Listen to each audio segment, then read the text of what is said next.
Hello and welcome to our workshop series Kubernetes from Zero to Hero. Over the next 6 weeks, I will walk you through the basics of microservices and Docker, Kubernetes basics, Kubernetes security, the concepts of operators, and Istio mesh networking. See you every Wednesday afternoon, 2 p.m. Central European Time. Enjoy. Okay, so having said that, who am I? My name is Nicholas Hirt. I've started like age 11 with my first line of code on a Commodore VIC-20. I'm born in Bern, in the Swiss-German part of Switzerland. I went to the EPFL, École Polytechnique Fédérale de Lausanne, and then I worked at different firms. I've been with IBM for 10 years now, and my official title is DevOps and Cloud Architect, whatever that means. So I've been doing Kubernetes now for roughly 3 years. So I know it quite well, and that's why I'm doing these courses. So those courses I've given them like 7-8 times already at universities and for firms from the IBM side. Let's hope that it fits your needs. Good. So what we'll be doing, and we'll talk about preparing the labs. Then I make an introduction to Kubernetes, then a short demo of how to use Kubernetes in the cloud. In this case, we will be using the IBM cloud. So I show you how you can very easily spin up a free Kubernetes cluster if you want to play around and don't want to use a Minikube locally. And then module number 3, I added that this week, Kubernetes applied. So how do I create or transform an application into a Kubernetes application? So it's a little bit more hands-on-y, but I'll explain how you get from an application to a Kubernetes application. And then we have the hands-on labs at the end. I had a question today if it's compulsory. No, it isn't, obviously. So you can just listen into the presentation and then drop off. But if you want to do it, you can do it, or you can do it later. You have everything in the VM. It's completely self-contained. So sources of documentation, the recording, I posted the link again. Yuri had it in his presentation as well. By the way, this presentation will be posted in the second link on the Kubernetes training public. So you will get the PDF of this one. I think I already posted the one from last week. And then the last link is the link to the training files that we'll be using, the different Kubernetes manifests and scripts and whatever that you might need for this lab. Good. I added another thing, which is some feedback, because it's quite difficult to have a lot of people on the call and not know where they come from and don't have a lot of interaction. So let me just stop here and stop sharing and share the Kahoot screen. So give me a second. So share Firefox. So you should be seeing the screen with the code. So everybody, please go to kahoot.it. So kahoot.it, put in the pin, and I see you arrive. So we'll wait a little bit for players to arrive. Okay. 3. Can we get more? So you can open that in your browser or on your phone. And if you have the Kahoot application, you can use that as well.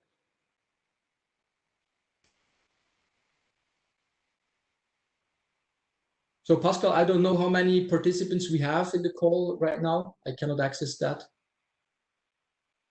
Now 80 in the call. 80? 80. Okay. Well, you can do that on 26. So I'll wait some more. Yeah. And the start is just for fun. It's just really to ask you 2 questions, and we will use exactly the same, so you can leave it open afterwards. We'll use the same for a little quiz after the presentation. So numbers are still slightly going up. Let's wait 30 seconds more. 47 players, and it's stagnating. Okay, so let's start it. So the first question is about where are you living? So please just type in where you're living, the country, not the town, like that we see a little bit from where you guys come from. last week we had people from China, from the US, and so on and so forth. So here we go. Will be fun to have an idea where you come from. 47, 48.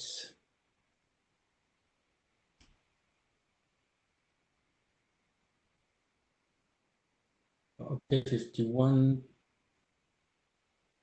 So I guess we can go to the result. Okay, Dubai, Berlin, Wales, Italy, Singapore, Germany. Well, Switzerland is big. India is big. From London, Geneva. Hello to Geneva. Cool. Okay. Very good. Let me just screenshot that so that I have it for later. So that was the first one. So hello to everybody, India, Germany, Singapore, and so on and so forth. And the next one, I'd be interested, why are you attending this training? So you have the replies, and you just click on the color that you have. Sorry.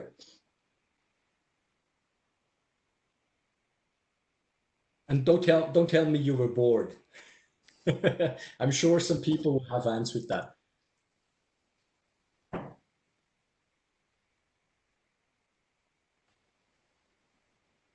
Five seconds to go.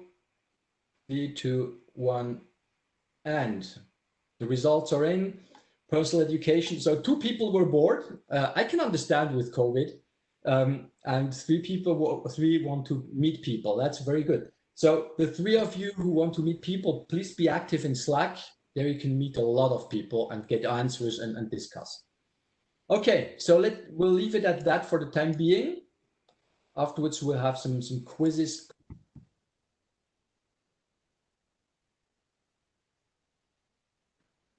Nick, you're on mute now.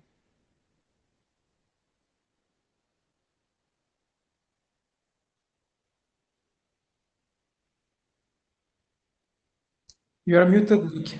Nick, we don't hear you anymore.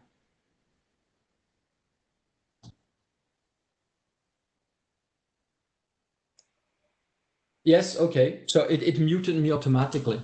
Strange. Well, anyway, so thank you for keeping tabs. Okay, so the quiz, we've did it. So let's talk about preparation of the lab. So most of you, I guess, have done that. We had our Q&A yesterday evening. So just for the next labs, if ever you have some challenges and problems, you can dial in on Tuesday evening. Tuesday evening at the 5:15. What is it? 5:15? Yeah, until 6:15, and we answer your questions. Or if you have questions about today's course, you can ask them next week. So every attendee gets his personal training environment that I call PTE in the VM directly. So this VM is self-contained. So you get the lab environments with this training environment where all the different steps are in that you have to do. And you can keep this VM, so there's no expiration date or anything. So you can do that in July if you like, as one participant asked on Slack. So you can go to that later if you like. Okay, so if you get just some remarks, if you get the software updated, just dismiss it. We don't need that. You probably have to change your keyboard because I developed that for the Swiss market, so I didn't think about Dubai or China or whatever. So you can do that here in the right upper corner. And then you start the terminal by clicking on the terminal icon and you run welcome.sh. I think most of you have already done that. If not, do it now. It takes a little bit of time to do that. You will start Docker with whatever we need. It starts Minikube, which is the Kubernetes environment we'll be using in the VM, prepares the networking, starts your personal training environment and the Kubernetes dashboard. So you might see some errors. That's not a problem. Where you shouldn't get errors is when Minikube is starting up. That should run through, otherwise you won't be able to use it. So at a certain point, you should enter your name. Please use a name that's recognizable for you because I can monitor the whole thing in the instructor dashboard. So if I see that you're not advancing or that you're stuck, I might be able to help you. I put in some troubleshooting steps. If it doesn't work, it doesn't come up, Minikube doesn't want to start, you can run reset environment.sh it scratches everything. So it scratches the instance of Minikube and everything, and has to re-download all the Docker images. So that can take 20 to 30 minutes to complete. So if you haven't got to the point where everything works, you might try to do that. If you close your PT webpage, I didn't bookmark that, unfortunately. You can run Minikube service student UI to get it back. And we had some Windows 10 problems with Hyper-V. Apparently, you can solve those by using this command bcdedit to turn hypervisor off temporarily, and then you can turn it back on with the command below. Another request that we had quite frequently in the Q&A, especially yesterday, is if some tech-savvy people wanted to set it up on their machine directly and not use the VM. I added a script in the training repository, so you can clone that. It's under training/standalone. There's a welcome script that should start everything up. You have to have Minikube, Docker, and Git at least installed already. This is completely untested, so I cannot guarantee that all the steps of the labs will work. But if you want to do that, I guess you're tech savvy, as I said, enough to overcome those problems. So that's it if you want to run it separately. Now, if you have problems, there's something, and I will talk about that a little bit later in the presentation. There's a little tool installed called K9S. You can launch that, and you will see if there's some pods that or some instances that are not running. So everything should be 1/1 and not red. So it should be blue, and everything should be running. So if not, like Cilium, for example, in the beginning, it takes some time to start up, and other pods are waiting for Cilium to start up to be able to launch. Just wait it out. It can take 3 to 5 minutes for everything to stabilize. To get out of K9S, it's just Control-C several times to make sure, and then you're back. Good. When everything's done, you should have the browser that opens automatically with the collector, which is your personal training environment, and the Kubernetes dashboard that we will be using afterwards. If that happens, everything's fine, and you're good to go. Go. Everybody okay? I'll ask that again a little bit later. Just let me walk you through the PTE. So you have a first tab called Courses, with a drop down. So we had the Docker course last week already. The Kubernetes lab is for today. So you will check the drop down and select it, and then click on Begin Course, which takes you afterwards to the next tab, the Classworks tab. Then here you have the drop down with all the different steps for the lab. You can select manually if you like, but just try to go through it. If you have done the lab, the information that's below here, click on complete and press mark to complete it, and you go automatically to the next tab. On the statistics tab, you can see how you're advancing, where you stand. Green obviously means the item is completed, and red circle is it's not completed. And I just got a message on Slack. K9S is pronounced canines. Is that it? That might be. K9s. Okay, good. I learned something. Thank you for that. T. Cool. Okay, I talk about K9s a little bit later because it's my world favorite tool for Kubernetes. Good. Having said that, let's go into Kubernetes. So what happened so far? What we've seen last week was microservices, transformations, what to do, what not to do, why containerization is interesting, what it does, how you do it, the separation of concerns, and all that stuff. So I won't go into that. We've already seen that last week, and if you've missed it, you have the YouTube the replay on YouTube that you can watch, and you can do on yourself. You can do the labs if you like in the VM. So last week I made the teaser. So usually my customers that I work with at IBM, they started way back with a few containers. So they say, yeah, we're starting Docker, it's cool, and yeah, we have 5-6 containers, and it's working and it's cool.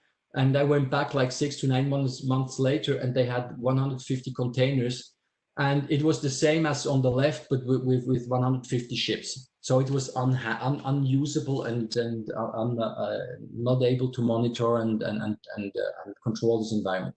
So we need something a little bit more, how would you say that, orchestrated or nicely put in place. So we start with 1 container, 5 containers, and then the containers start to explode. And that's where I was talking about pets versus cattle. I just a little recap about that. Our monolith, our classical applications are the pets. You have your I don't know, your order application for your web page where people can order something. That's your pet. Like a cat, you don't want it to die. If it dies, you have a big problem because there's no money coming in. On the other hand, we have the cattle, which is the microservices. So my big honking order application might have many different pieces that can scale separately, that can die, and then not the whole website goes down, but perhaps only, I don't know, the service that handles some rebates or something like that. So it's like the chicken. If you have 50 chicken, if one goes down, you just buy a new one for 7 euros. And I know what I'm talking about because we had 4 cats and 4 chicken. And unfortunately, one of my cats got run over on Monday, and I had to bury him. So we only have three cats. So that hurts. If a chicken would have died, not a problem. We got a new one. So I really felt this pets versus cattle beginning of the week. So where do we go from here? So we have the trade-off. Microservices and containerization, or even Docker, if you want to go into product names, you get improved delivery velocity and stability, and you can scale separately and everything. So you get a lot of good things out of that, but you have a massively increased operational complexity. Because think just about monitoring, for example. When you're monitoring your monolith, your big old-fashioned application, you monitor, you check if it's okay. If it goes down, you know it right away, and you're in bad shape. If a container goes down, if each time a container goes down, if you have 200,000, 300,000, 400,000 containers and one goes down, and each time a container restarts, you get a message or an alert, you will probably finish at the asylum within the week. You cannot do that. So containers and microservices must be able to die and restart automatically without you being alerted. But what you want to know is, for example, if a container goes down 10 times a minute, if it restarts 10 times a minute, you have a problem. So the whole paradigm is shifting, and that adds operational complexity. And I talked a little bit about that in last week's installment. So how can we handle that? Enter Kubernetes. So Kubernetes will help us orchestrate and handle this complexity that we're probably pretty challenged to do manually. So let me just talk rapidly, take a step back and talk about imperative and declarative systems. An imperative system is a system where the user knows the desired end state, where he wants to go, and the user determines the sequence of commands or whatever that he has to execute to get to this desired state. That's what we usually did until now. Then you have the declarative systems, where the user knows what the desired state is. He defines it in some form or shape, text form or whatever, and then the system itself takes this state and determines the sequence of commands to get there. So it's orchestrated automatically. And that's what Kubernetes is, okay? So Kubernetes ensures that all the containers are in a desired state. So I define the desired state, and I say, for example, I want 2 instances of my app1 container, 3 instances of app2. I want that my network is shaped like that. I want this kind of storage in this shape or form. And we define that in a YAML file, which is a specific file format. And Kubernetes itself takes this description and goes and applies that and deploys what I've described. Okay? And what is even cooler is that it will maintain this state. So if one of those containers goes down, it says, okay, I wanted 3 instances of app2, and I only have 2 left. I have to restart one to get back to the desired state. So that's the concept of desired state. I say, that's how my stuff looks like. That's what I want it to look like. And now take it and go. Okay? So what is Kubernetes? It's a container orchestrator. Obviously, it runs, manages containers. There's an API for. It's about managing applications, not machines. So we have Kubernetes running. To maintain Kubernetes is a problem, if I might say, of the operations teams, but they put that in place. You get your platform and you have to handle the applications, not the machines and the underlying infrastructure. That's the cool thing. It's designed for extensibility. It's completely open sourced. It's managed by the Linux Foundation. It's pretty complicated to put into place if you want to do it yourself. I mean, you can use Minikube or stuff like that, which is pretty easy. But if you want to do enterprise grade Kubernetes, it gets quite complicated because an enterprise grade Kubernetes installation is something like 100 to 150 different open source projects that you have to put together. And obviously they evolve at different paces, and you have a new version of one component, have to test it and everything. It can get pretty hairy. That's why we have vendors like Red Hat OpenShift, for example, who propose that pre-canned, pre-packaged, so that you can just install it, and when you do updates, you're sure that everything goes fine and everything's tested against each other.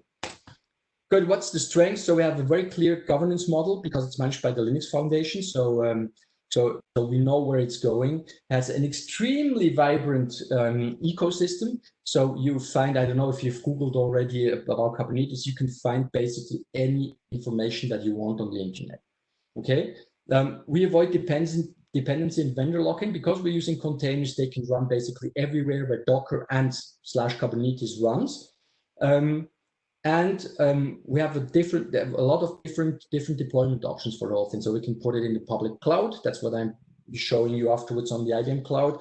You can have it on-prem, be it on OpenStack, or be it on KVM, or be it on vSphere or anything. So basically, it's some sort of standardized runtime platform that you can install more or less everywhere. You can even install it on a Raspberry Pi if you like. It's not very powerful, but you can do that. So. And then you can take your containers and put them and run them wherever you like on the cluster that fits your need. Good. So how is it built? What's the very high level architecture? So we have what we call the master node or nodes. Usually we have several master nodes so that one master node can go down, and another one can take over. So we have this high availability idea in here.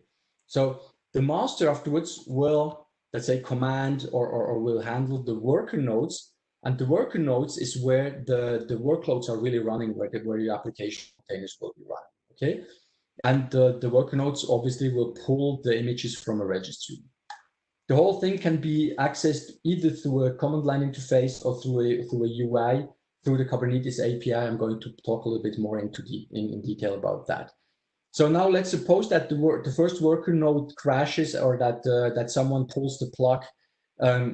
It will see that I'm missing a container, and it will automatically recreate this application one container on an available worker. It does load balancing between the resources and so on and so forth.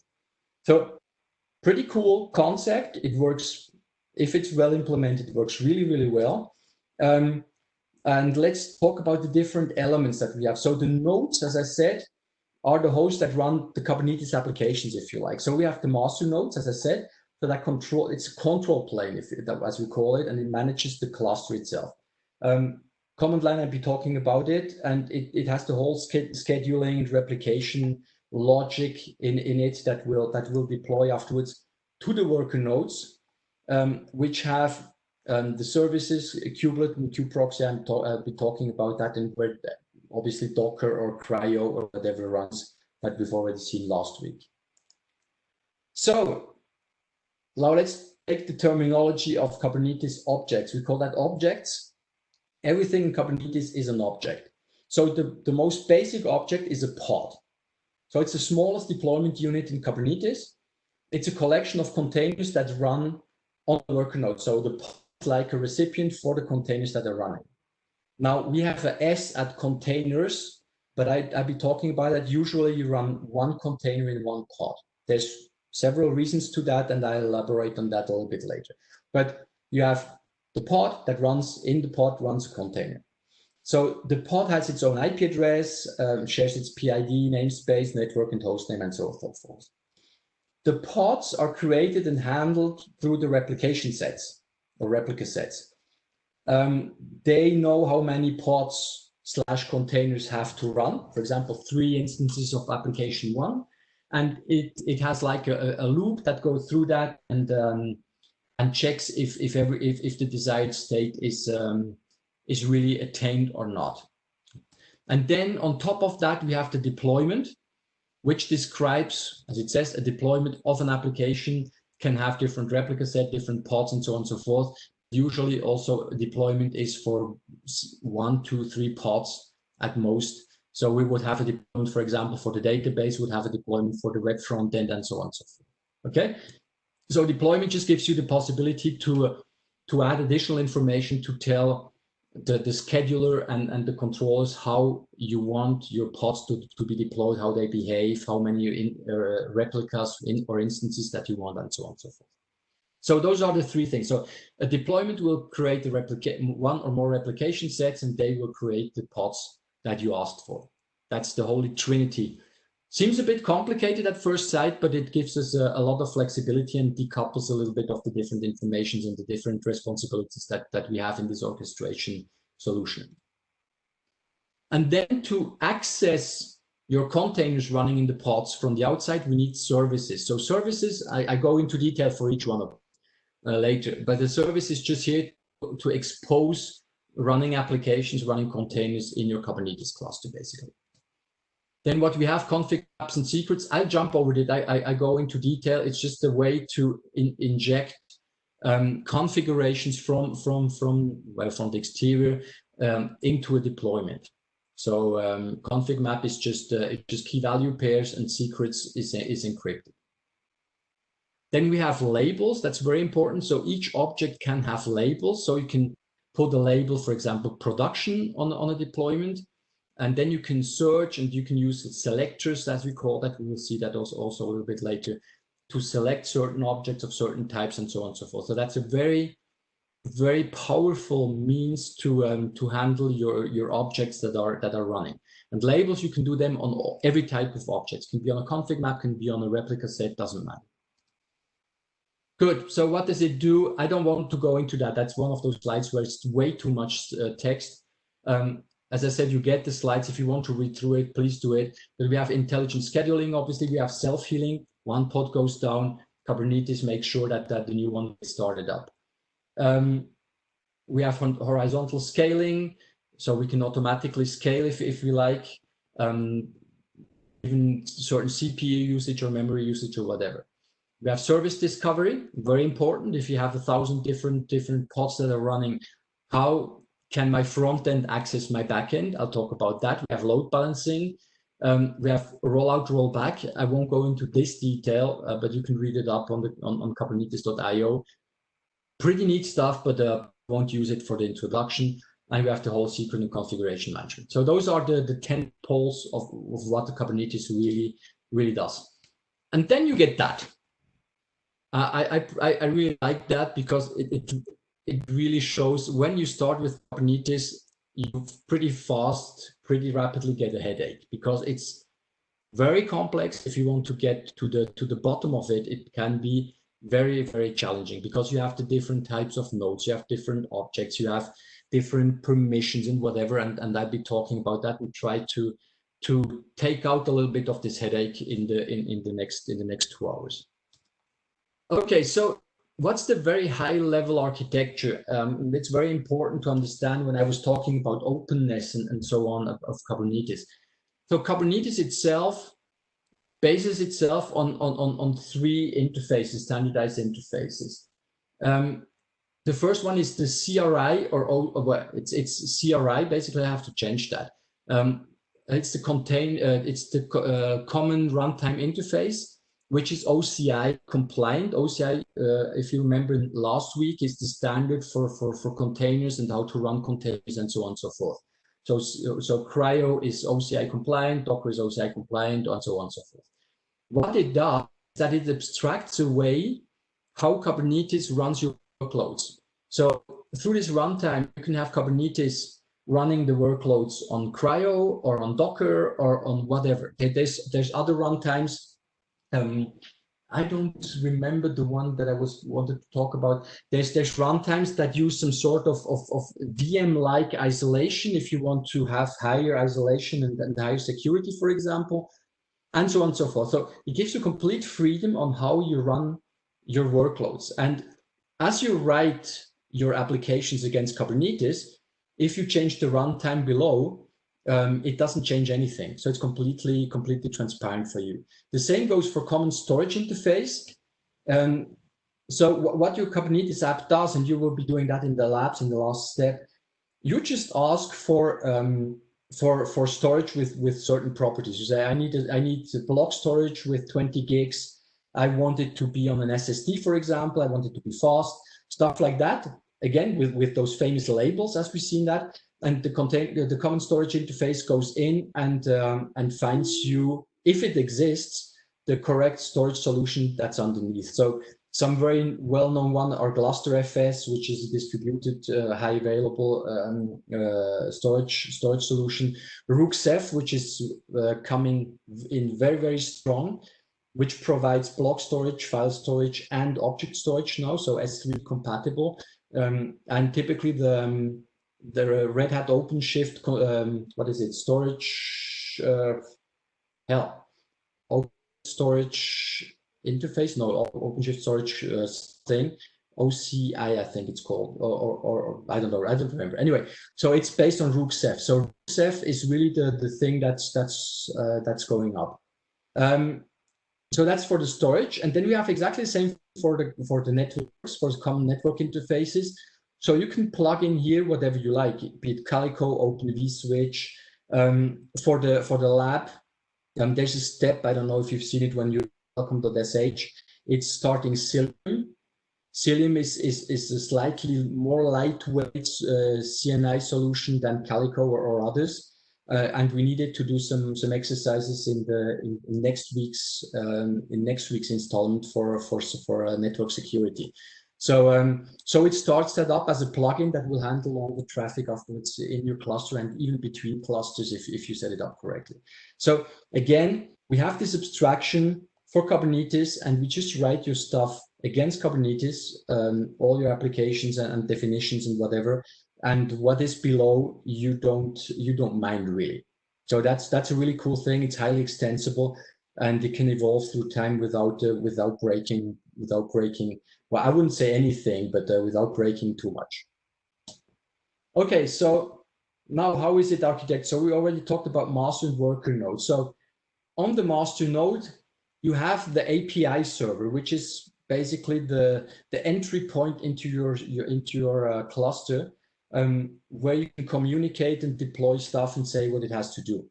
The whole thing goes through authentication and authorization. We talk about that next week or the week after, I guess, in the security part.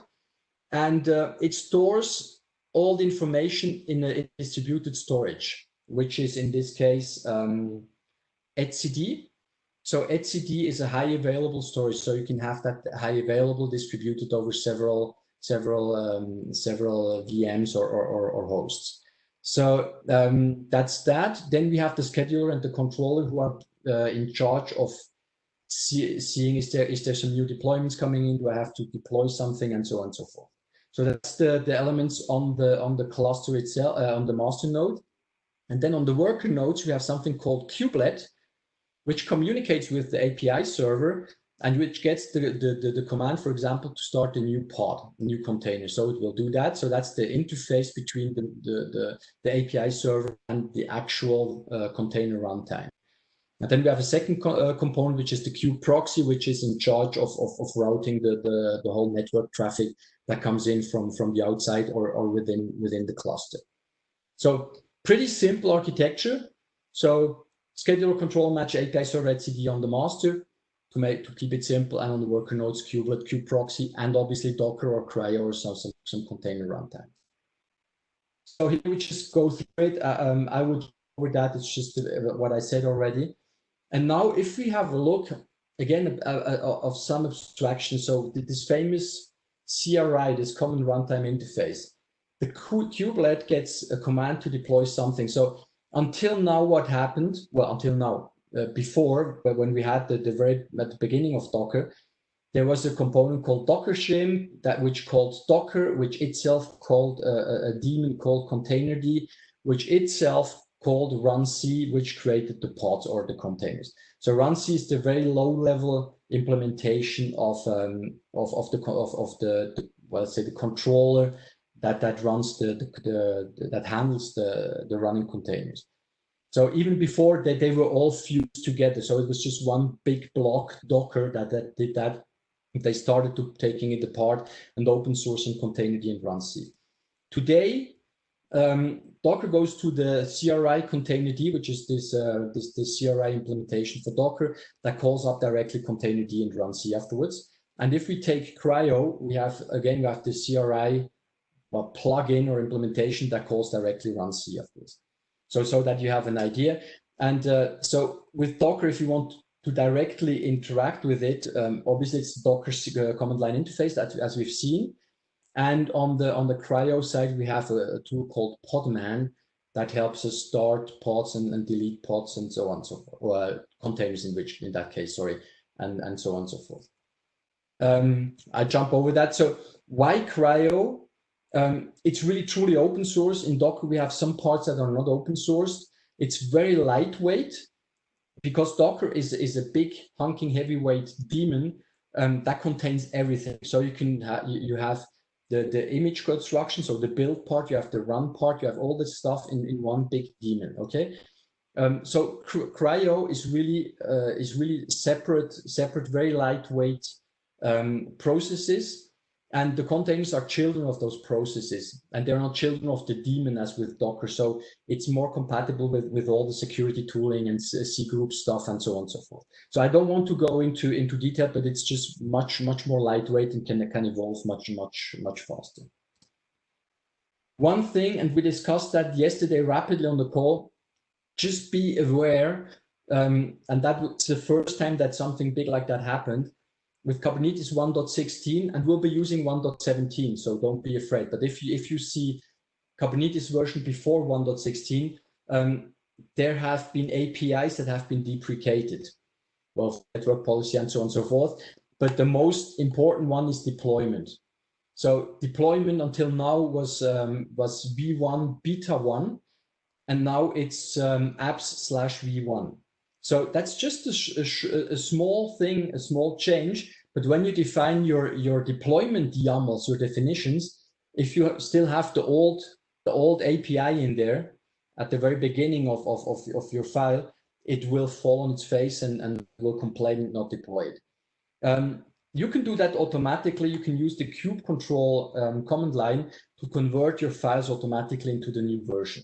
So that's possible.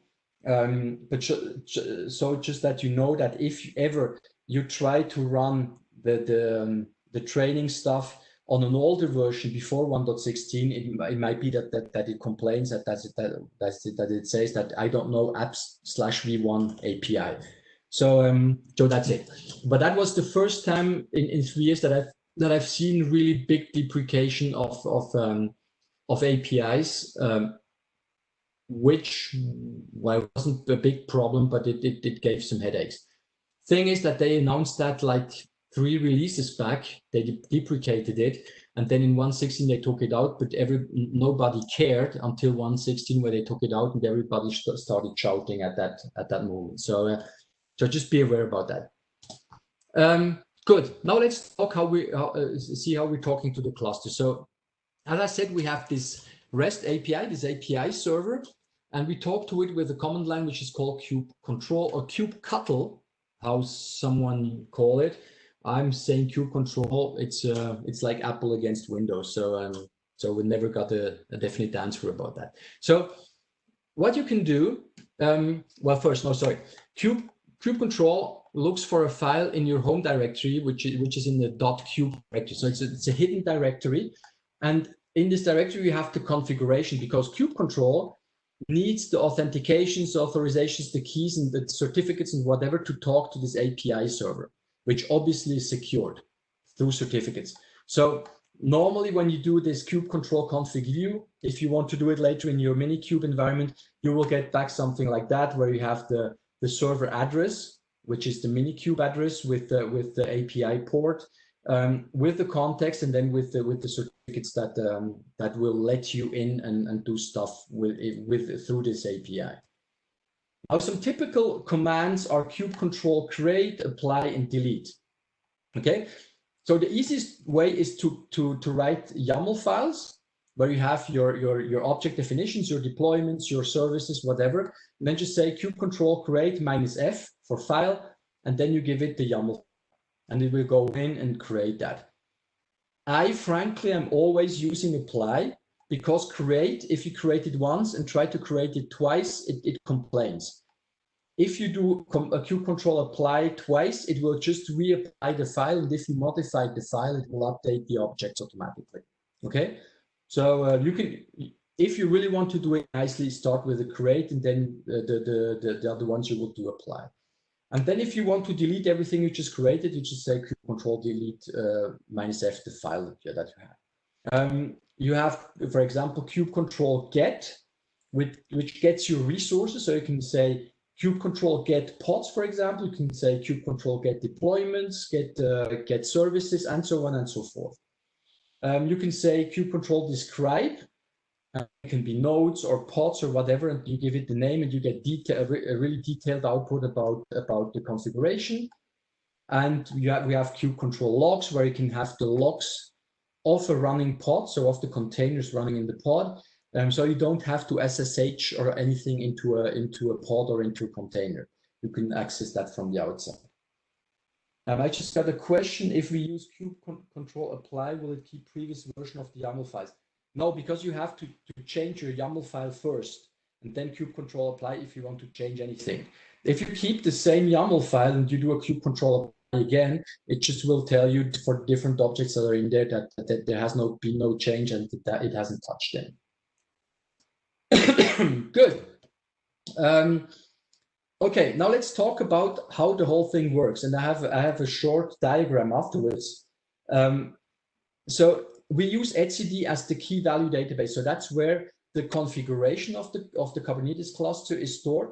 So we have the actual state of the system and the desired state. So everything is stored with etcd. So if your etcd goes down, your cluster is dead. Pretty much simply. Okay. So if you do a kube control get something, it commands the information will be coming from etcd. If you make any change with kube control create or apply or delete, we will update what's stored in etcd. So etcd is really the heart, is the brain of your cluster. Now, how does it work? Let's get technical a little bit. So let's say we say kube control create pod. It will call the API server, and the API server will commit this change into etcd. The scheduler afterwards has a watch on the API server, and will see that we created a new pod, so a new object. We'll bind the pod, we'll call back to the API server, and the API server will write back to etcd. So no one is writing directly into etcd except the API server. So the scheduler would just say, okay, I've seen you want a new pod. Got it. I take it. I take care of that, and write back. Tell the API server I take care, and the API server will commit that into etcd. And then the kubelet watches again and says, okay, the scheduler has said, on my node where I'm running, we want to bind a new pod, want to create a new pod. So it will run it through the CRI. Okay. And then report back and say, okay, the pod is running now, or not yet running, just the status, and the API server will commit that back into etcd. So if you do a kube control get pod, it will API server will query etcd with the status coming from the kubelet from the worker node. I hope that makes sense, more or less. It seems pretty complicated, but it gives us the flexibility to have all these different actors and those different modules that take care of really specific parts of the orchestration. Okay, let me just have a look shortly into the chat. Okay, I've started VM after I've completed that. Launch again, showing not complete. How maintain the state of the VM? But the thing is, if you shut it down and start it up, if your network or something has changed, Kaya, there might be a problem. So in that case, try running the welcome script again. If it doesn't work, try a reset environment. So the /reset environment.sh. And then we have the, what was it, K9s again, Kubernetes straight only Docker containers or any type. Well, a container, if you say Docker container, it's not really Docker container. It might be a container that you've built with Docker, but containers are OCI compliant. So we'd have to be very correct, we'd have to talk about OCI compliant containers. You can create that through it's called Builder, which is one of the tools for CRI-O. You can with Docker or any other tool that creates OCI compliant containers, and that's basically what we orchestrate afterwards with the CRI. And I guess we perhaps already had an answer. Okay, I won't go too much into that. Vendor lock-in. Then why do we see Rancher, Mirantis, Red Hat? Okay, well, vendor lock-in. If you take Red Hat, for example, as IBM bought Red Hat and good to talk about Red Hat OpenShift.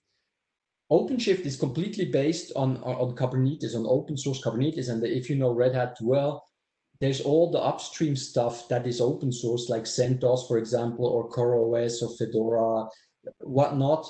That is afterwards the building blocks of the commercial products. But even the commercial products, if you start building your stuff on an OpenShift installation and tomorrow you want to go with Rancher, for example, God forbid, you can just move it over. There shouldn't be much work involved unless you have specific stuff in the solution that you're using. So when I talk about no vendor lock-in, is that you can take your suitcases and move to another solution if you like. And for that, typically OpenShift is pretty open. If you take the actual OpenShift instances, it's just basic vanilla Kubernetes underneath, and all the additional functionalities like registries or monitoring or logging, which are based on open source as well, are what we call operators. We'll be talking about that in 3 weeks. That add on top of that, but which are based on open source projects as well. So I can only speak from our side. I don't know Rancher that well, for example, or the VMware solutions, but OpenShift really is a solution that has as a goal to be as open and as vanilla Kubernetes as possible. So that's when I talk about vendor lock-in. And then you get the benefit, obviously, of having a prepackaged version without having to deploy it or invent it yourself. Just a short example, I have one of my favorite private bank customers in Geneva who have been creating a Kubernetes clusters themselves. So you can do that. It's all open source. It's all free. But there were 3 or 4 people involved for almost 1 year to get that up and running. And they barely had monitoring and logging integrated. We're not even talking about secured stuff, about mesh networking, about all the stuff that you have to have around. And if you lose one of those guys, and if he changes banks or something because he has better salary somewhere else, suddenly you don't know how a third of your cluster works. So that's the idea, that your people do operate the container platform and don't have to build it from scratch and be experts in Grafana, in Prometheus, in Logstash, in whatever you need afterwards on top. That's the idea. Okay. Losing audio. Are you losing my audio, Yuri? I hear you clear. Okay. I confirmed that with others, so. Okay, very good. I don't want to go into replies. I'd have to speed up a little bit. Edge computing, meaning not a lot of compute reliable. What container runtime you recommend? CRI-O, yeah, obviously CRI-O is a very good idea. Docker is a good idea as well. It's just CRI-O can be much more lightweight. If you use kubectl that we had, the mentioned standalone version, I was not able to find inside the training repository. See below. Yeah, you have to reclone it, I guess, if you've already cloned it. It should be in. I checked it this morning. So I get to that a little bit later. I check it. Should I need to create IBM code? We had that. Audio is fine for me. YAML files. How do I get used to the syntax of these files? Yes, that's the thing. Well, it took me like forever to get into YAML. You can write JSON. JSON and YAML are perfectly interchangeable. So you can write JSON files and then transform them into YAML or back. There's plugins for VS Code and all the different environments. But you get used to it, frankly. And again, I'm using VS Code. There's plugins that check for bad indentation, that check for if it's right, if it's formatted the right way, and so on and so forth. So that helps a lot. There's courses online for YAML program or YAML writing, if you like, not really programming. But it takes some time to get used to it. I give you that. It's not that easy. But once you get the hang of it, it's much more readable than JSON with the brackets and everything. Tools, yes, I would love to. I haven't found really tools that create YAML. What you can do is there's some, I think you can do, for example, with kube control, there's an option that I think dry run, also minus dry run, that outputs you the stuff that it would be creating. So if you create the pod from scratch, you could get that, but I haven't found any tool that creates it. T says I use YQ for YAML parsing and color code formatting. Yeah, there's a lot of plugins in VS Code. There's a YAML plugin, a dedicated one that does coloring and checking. And if you get the Kubernetes plugin, it does some format checking as well. So Kubewall, yeah, there's a ton of different tools out there. If you're looking for templates, yes, just go to kubernetes.io. And in the documentation, you have templates, examples for basically everything, every object under the sun, under the Kubernetes sun that exists. Okay, so let's go into pods. So I will just walk you through the different objects, the most important object types. Welcome back, everybody, after this short break. Now we dive into the different objects that we have in Kubernetes. Just one remark, this Kubernetes lecture part is probably the longest in the whole series. So the next weeks will be much shorter, the lecture, and we have a bit more time for the labs. I guess we'll overshoot a little bit, so we'll see how we do for the labs. So a pod, as I said, is a group of one or more containers. Please put one container in it, unless you have a very, very good reason. I talk about that afterwards. So containers in a pod are all deployed together. They're started, stopped, and so on as a group. So you don't have control over overscaling and stuff like that. They share the same network interface. So when designing a pod, ask yourself, will these containers work correctly if they land on different machines? Okay, so if you want to do different pods, just make sure that they can land on different machines, on different worker nodes without affecting communications or whatever. Okay, so that's a pod. So if you want to create a pod, the normal way would be kube control create -f example with an example file like we have to the right here. Or you can use, but that's deprecated now, kube control run nginx, for example, and give it the Docker image that you want to run. So don't use it anymore. You can still use it, but it will go away. Unfortunately, it was pretty practical to do some debugging, but it will go away. So use the kube control create to do that. So what we have in there, just a rapid overview of those YAML files. So we have this famous API version. So for pods, it's just v1. For deployment, it will be apps/v1. And then we always have a KINE, which designates the type of objects that we want to create. So pod, deployment, service, whatever. Then we have some metadata like the name, namespace, and stuff like that. And then we have the specifications with the container where we give it the image with the image that we want to pull. So you might have to prefix that with your Docker repository, whatever. That's what we've seen last week in the Docker part.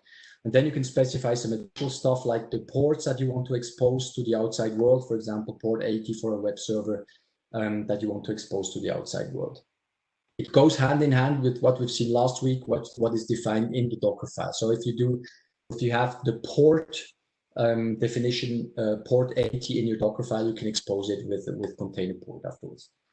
If you type kube control get pods, you will get the pods in the namespace. With the name, you can see that it's always the name of that you've given it here, and it adds some cryptic unique ID in the back. Then you see how many are ready. So 1 on 1 means you have asked for 1 on the right side, and 1 pod is ready to run. So when it starts up, it's 0/1. So you ask for 1 and 0 is ready, and then you have the status. It can be creating, whatever. Okay, and you get the number of restarts, so you can see if it has restart, if there's any problems. Then, if you want to expose the whole thing to the outside world, we use services. So a service is a way to refer to set of pods and register them, create an entry in the internal Kubernetes DNS. Okay, so if I could take a file like with kind service, so I create a service, I give it a name, obviously, and I define the ports. So port 8000 and port 80. So that maps an outside port of 8000 to the internal port that I'm exposed just before with the pod to the internal port 80 of the Nginx. And the most important thing is this selector, because the service must know to what pod it's being attached. Okay. So you create the service without the selector, it's just there, but it's not doing anything. So we'll have to tell it, okay, the selector is app nginx. And if we see, did I put it in? No, I didn't put it in. So in the pod itself, afterwards, you can have it in the metadata, you can have a label app nginx, and it will attach to it and expose it. Now there's 3 different types, roughly, of service. The default one, if you don't specify anything, it's what we call cluster IP. So that means that this pod get a cluster internal IP that is reachable only from inside the cluster. So, for example, a web pod, a web interface pod, can talk to a database pod, okay, through this IP. Doesn't help a lot if we want to expose, for example, a web application. In which case we can use node port, which is more for development, if you like. So node port will expose the service on the cluster IP on the IP address of the cluster. So your cluster has an IP address, and node port will create a port in the 30,000, 31,000 range. So 31,123, for example. So you can access this pod afterwards, the service that's running in the pod, the container, by putting in your cluster IP column, and then the node port that has been assigned.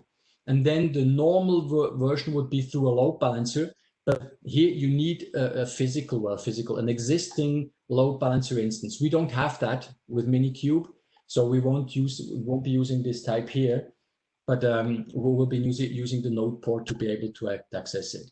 So by the way, if you want to get the IP of the Minikube cluster, just type Minikube space IP, and you get the IP address.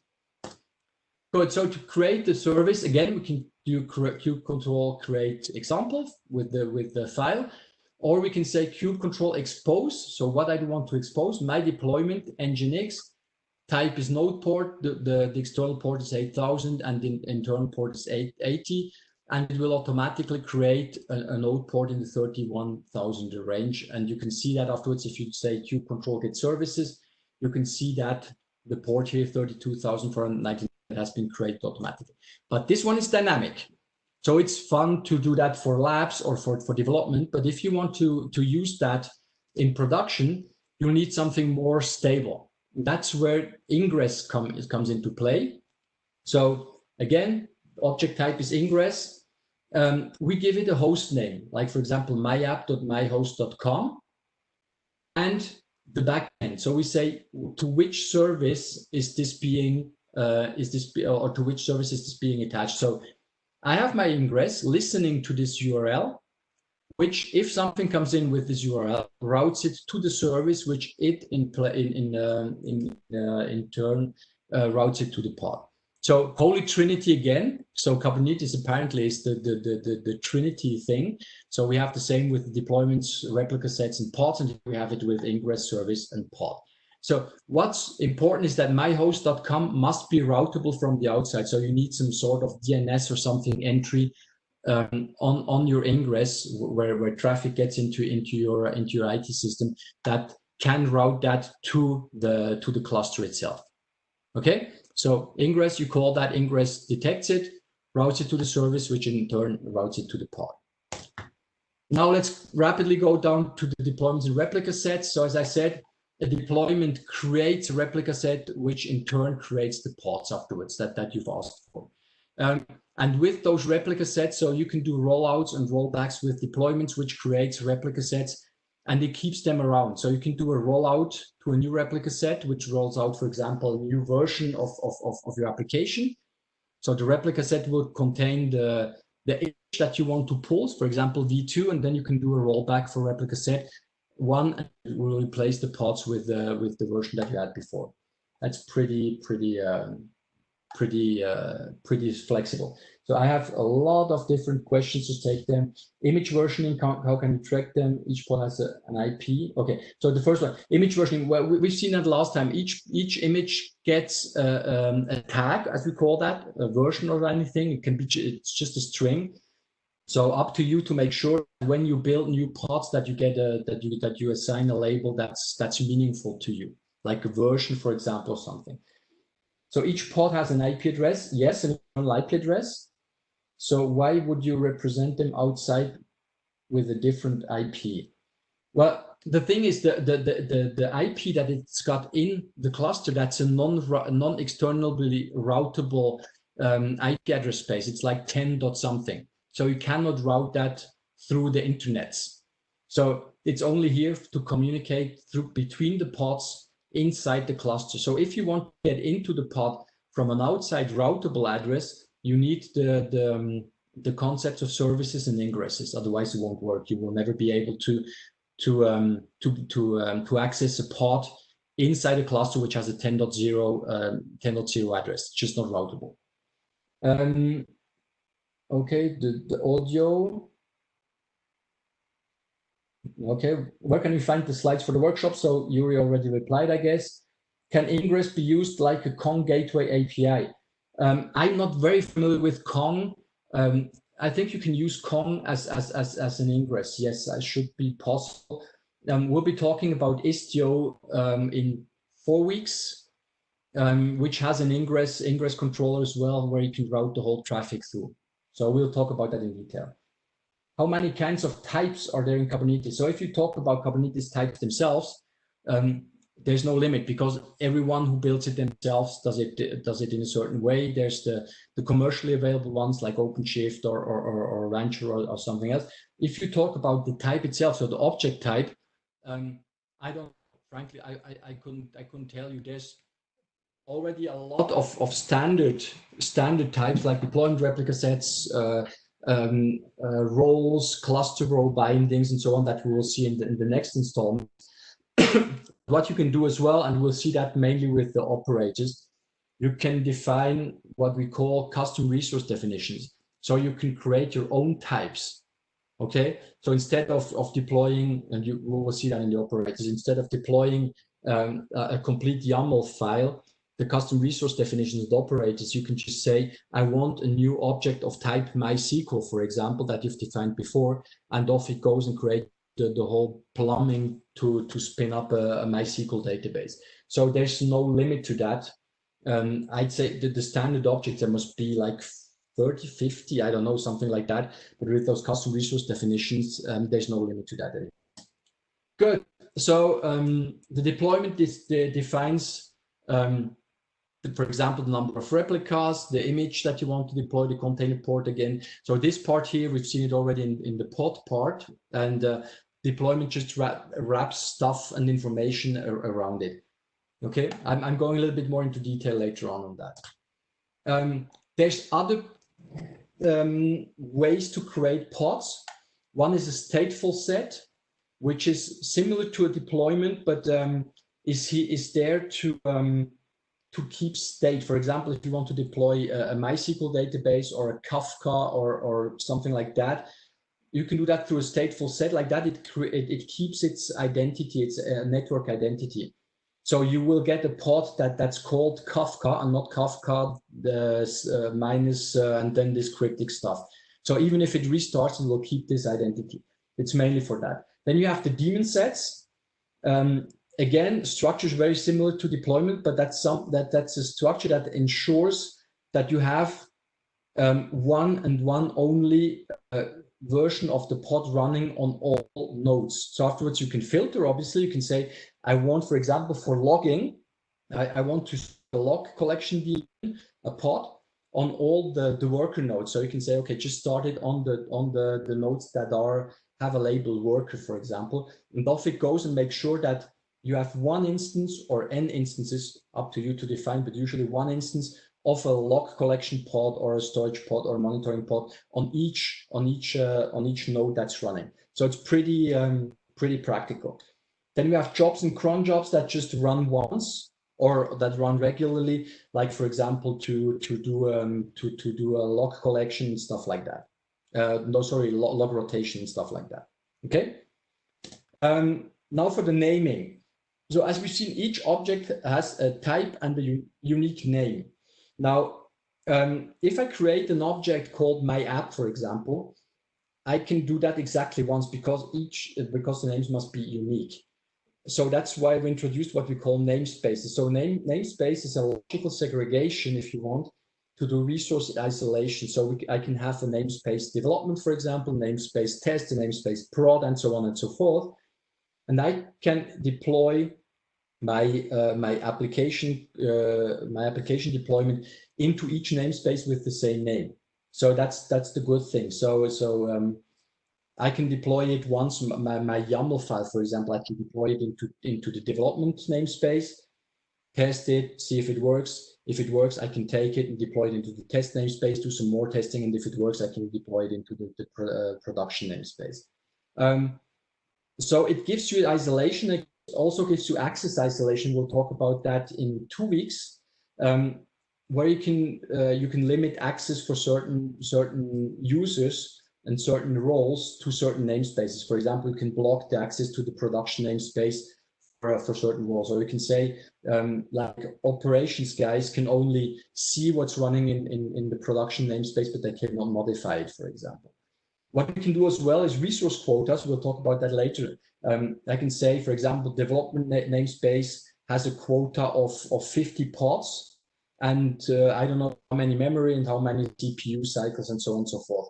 So like that, you can avoid that developers get too much of your cluster resources, for example. So 2 important namespaces is default. That's a default namespace we'll be working in. It's created by default, as the name says. And then kube systems, that's where all the system plumbing, Kubernetes stuff runs. Okay. So for the naming, I put that in just yesterday. It's very important. So if I get the Kubernetes service that's called Kubernetes demo service, for example, in a namespace default, it can be addressed just with its name when I address it from the same namespace. So if I have a namespace default, I have my front end, my back end in the same namespace, I can address it with its name. If I want to address it from another namespace, I have to add the dot namespace behind. So that's the example here. So if I have my front-end web container that wants to access the backend database, for example, I'd have to say Kubernetes demo service.default. I don't have to know the IP address of this pod, which might be 10.001, which can change. So you never know what exact IP address that there is. So that would not be usable in any shape or form. So you can just say, okay, I want to connect to Kubernetes demo service.default. Off it goes. Looks that up in the Kubernetes DNS and finds the pod you want to connect to. Okay, and then you have what we call the fully qualified name, which is Kubernetes demo service.default, and that's standard, that's fixed.service.clusters.local. Okay, so that's the naming scheme of services and pods and deployments, whatever, wherever you are, it's always the same. Kubernetes security, I jump over it. We'll see that in JTC 17. In the advanced security part in 2 weeks. Okay. Just let me have a look at the questions. Can a pod access external service? Okay. So yes, you can access a pod externally if you use node ports, but then you get this node port 31,000 something that's assigned dynamically. So you never know where to access it. As I said, for development, it's okay. You can go into the cluster, check what node port has been assigned, and then access it from the outside. Otherwise, you'd have to use an ingress, or in OpenShift, there's the concept of routes. That's a little bit similar to ingresses that allows you to map that to the exterior. Just one thing, you can in the service YAML, you remember you had the port and the target port. You can define an entry called node port and give it a 31,123 or something port. So like that, you can fix the port. But if this port is already taken because it has been assigned dynamically before, your deployment will not work. So you can fix it. You can fix the node port, the assigned node port, but it's dangerous because you never know if it will go through or not. Labels, I've talked about that a little bit already. So it's metadata that you can assign, like app equals something, or chart is it something, or the name is something, release is whatever. So for example, with release, you could regroup a certain number of pods and deployments into a searchable or discoverable bulk, if you like. And then the selector just looks up labels. So if you have a selector, like I said, for a service, for example, when you say selector's name equals CAM UI basic, it will look up the name, which is a default by default, the label by default. As soon as you name your object, you have a selector that you can use, which is name and the name of the object, or you can have additional labels.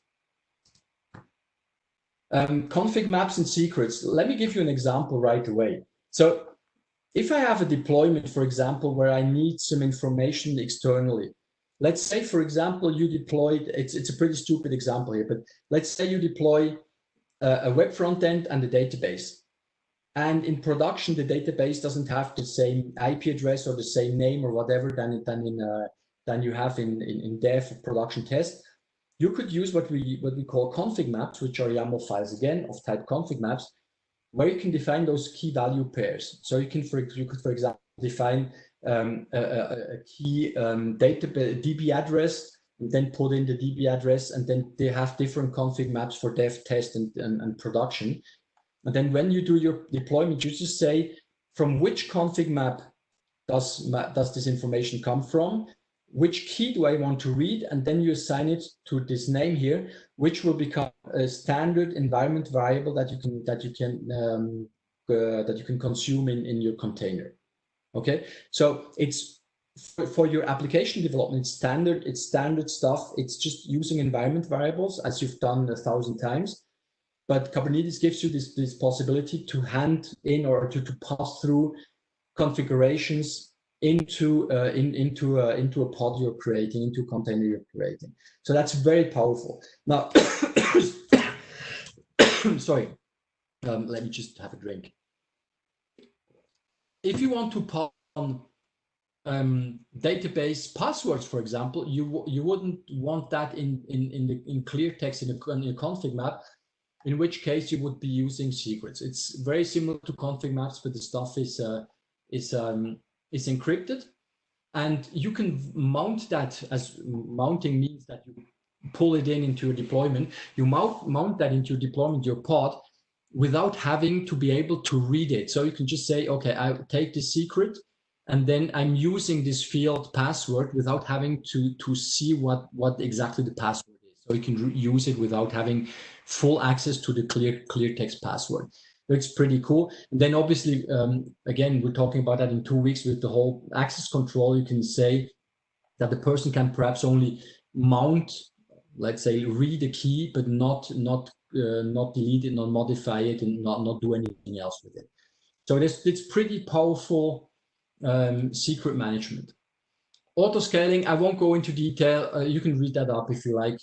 You can define an autoscaler for a deployment with a certain CPU information or whatever, and get your pods being scaled automatically, which is pretty cool if you have big deployments, like for example with web services or backend services that have to scale, like before Christmas, for example, when the sales take off and so on and so forth.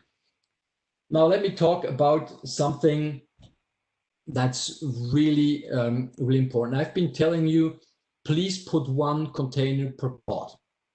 Why is that? Because if you put several containers in a pod, they have access to the same file system. They share the same network interface. They start together. You'd have no idea in what order those pods are being started.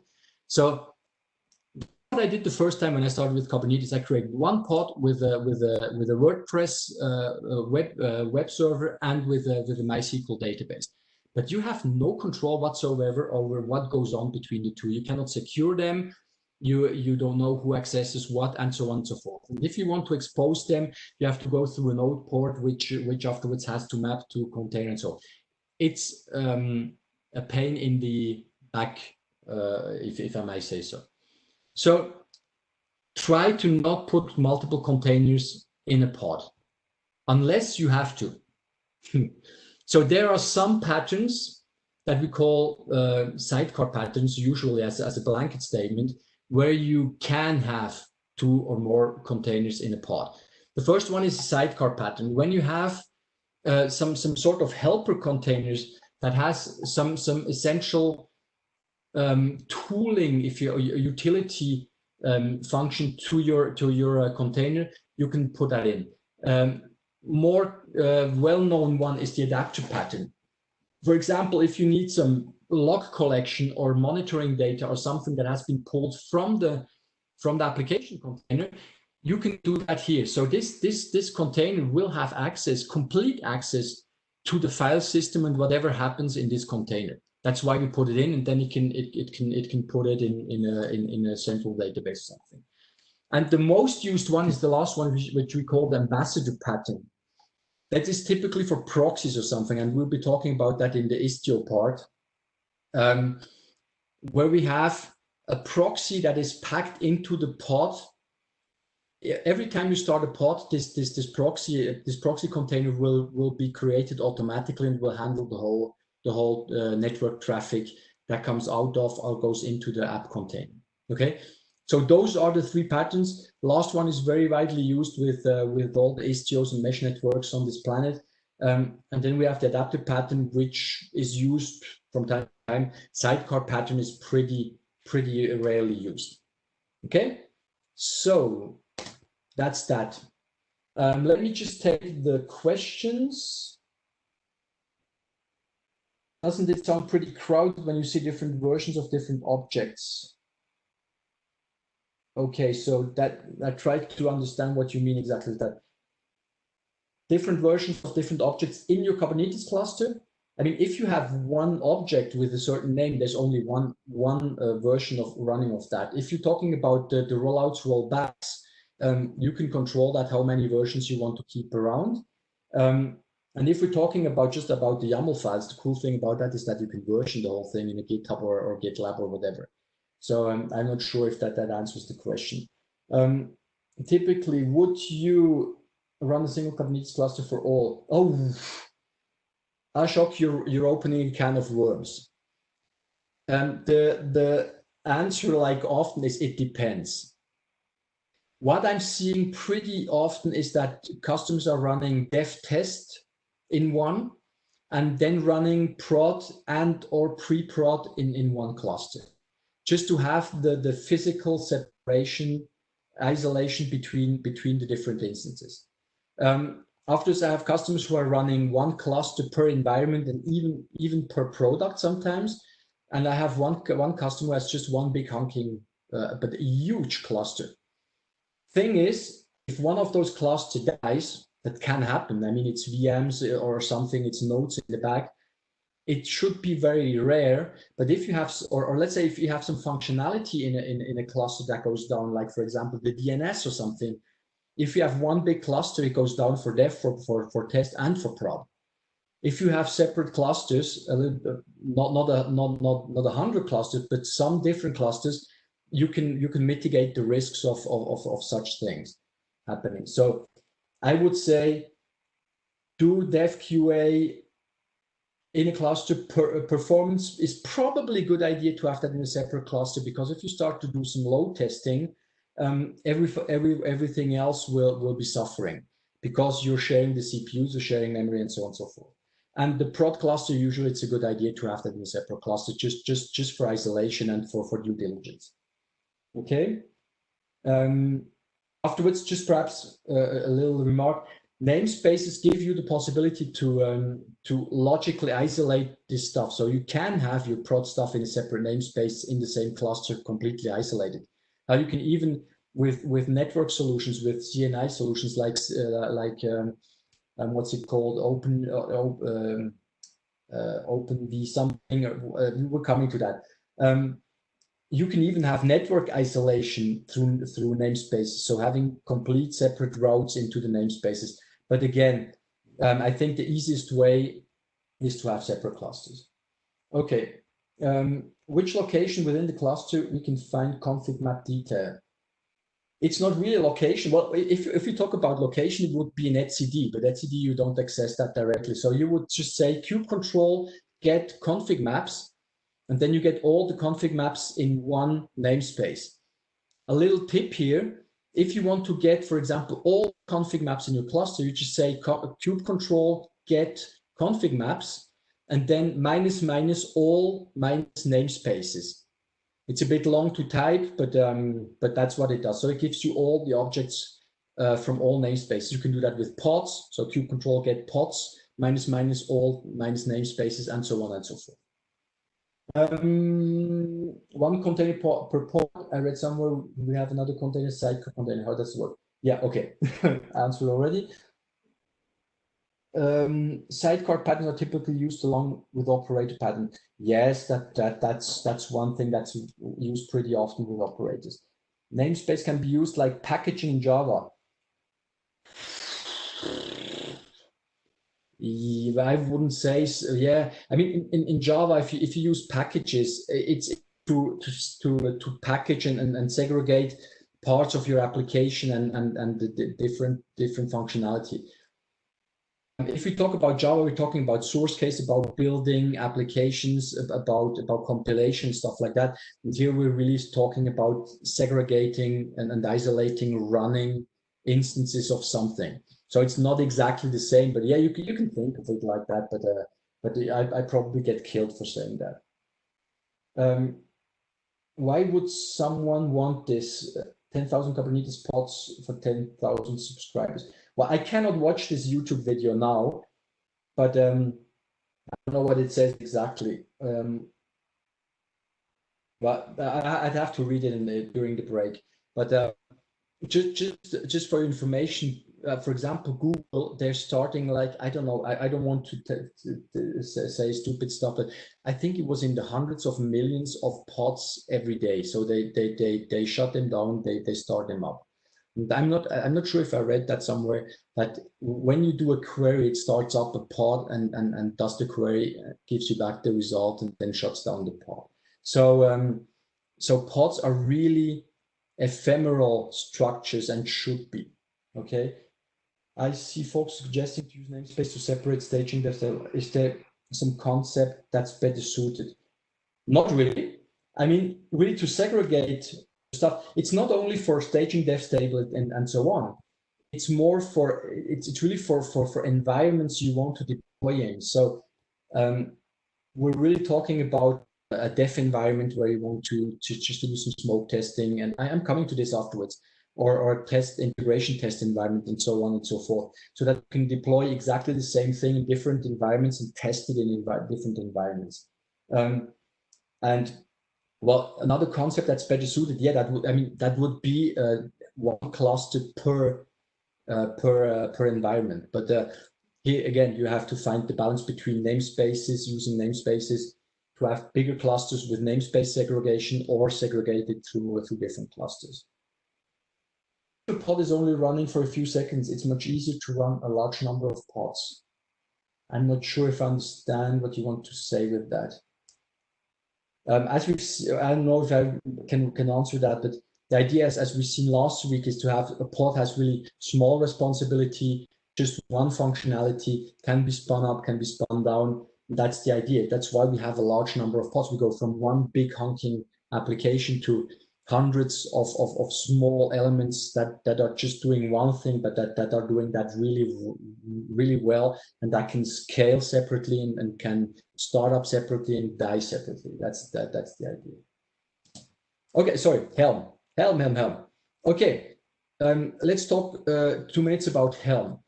Helm is an open source project as well, and it's basically here for application packaging. Think of it like the yum or the apt-get or npm for Node.js for Kubernetes. So basically, we can regroup, package the deployment of resources in just one what we call chart, a Helm chart. Okay, so for example, I could have a Helm chart for WordPress, where I define different YAML files. I have one YAML file to deploy my WordPress. I have a YAML file to deploy my MySQL database. I have a YAML file for the service for the database. I have a YAML file for the service for the WordPress to expose it to the outside, and so on and so forth. So I can package all this stuff and not having to do kube control apply on several files. Just package everything in one neat bundle, and we will see that afterwards. We can version the whole thing as well. So I can have version 1.0 of my application with different moving parts. I can have 1.1 and so on and so forth. Okay. So first example, Helm 2, which has been superseded by Helm 3. I'm coming to that in the next slide. Has been pretty widely used. We at IBM we have used it extensively before the whole operator stuff came in. I talk about operators in a second. So what we had basically was an element running in the cluster called the tiller. And then we had the Helm command line client. So just type Helm, install something that would talk through gRPC, doesn't matter, to the tiller, and tiller would then go to the Kube API and do the deployment of everything that has been packaged in this Helm chart. The huge problem that everyone had was that this tiller was basically a big open pseudo server with more or less all the privileges you can have in the cluster. So it was just wide open for everyone to go through this tiller to do whatever you like in the cluster. So big security risk. What we did at IBM for our solution back then was to secure the thing through what we call RBAC, role-based access control. We'll be talking in 2 weeks about. But still, it was pretty clunky. So along came Helm 3, which now is using custom resource definitions. So it's this tiller-less, so we don't need this tiller anymore. So it talks directly to the Kubernetes server, and it creates those custom resource definitions and custom resources to keep the state of the deployments. Because the tiller, when you deploy the WordPress chart, for example, was keeping track of what had been deployed, what was running, and so on and so forth.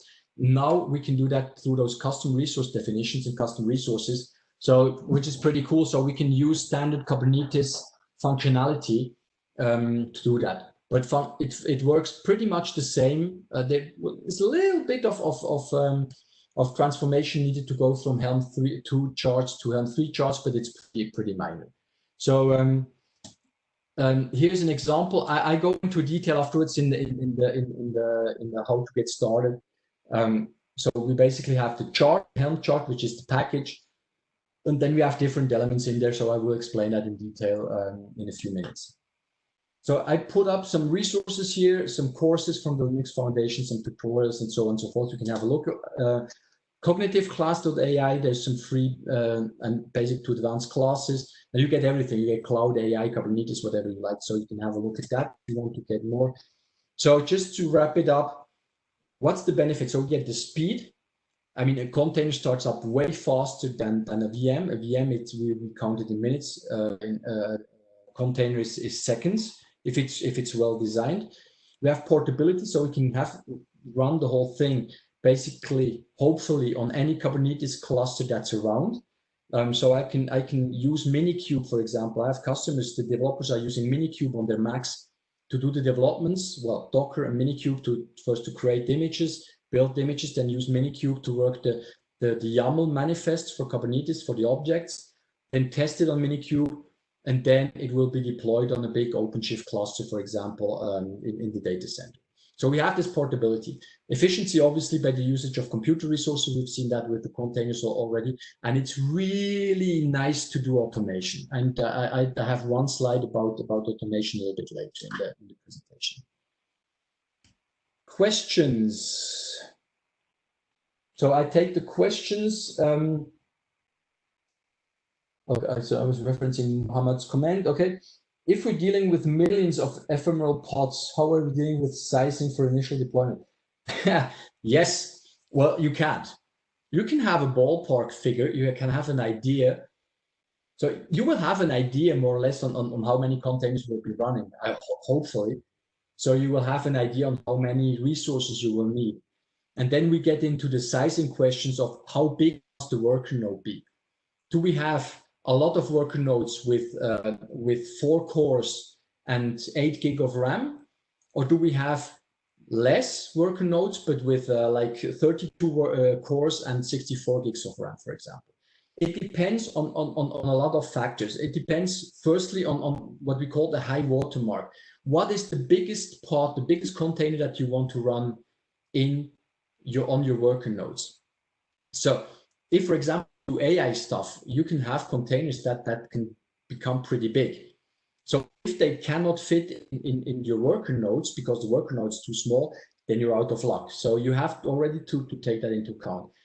Afterwards, it's usually just walking the fine line between being too big and too small. So usually we're somewhere in the range of 16 CPU cores, so vCPUs, and 32 gigs of RAM. That's a good measure. 16, 32, or 8, 16, something like that. But I'd go for 1632 more or less. But again, there will be people in the call probably who would hang me for saying that. It really depends on what you want to do. So the dealing with size. Now, what's cool about that is that you can do an initial assessment and say, okay, I probably need so many resources. You put on top some space to be sure that that you don't run out of space right away, and then you create the worker nodes accordingly. What you have to keep in mind as well, and I didn't plan on talking about that, so we'll really overshoot largely. Sorry about that. Is when you update your Kubernetes cluster, you go to a new version. What happens is, well, you update your master nodes, you shut down, you take out one master node, you update it, put it back into the cluster, take out the next one, and so on and so forth. That's not a problem. But when you want to update your master node, basically you have to update Docker, you have to update the kubelet, you have to update the proxy perhaps, and stuff like that.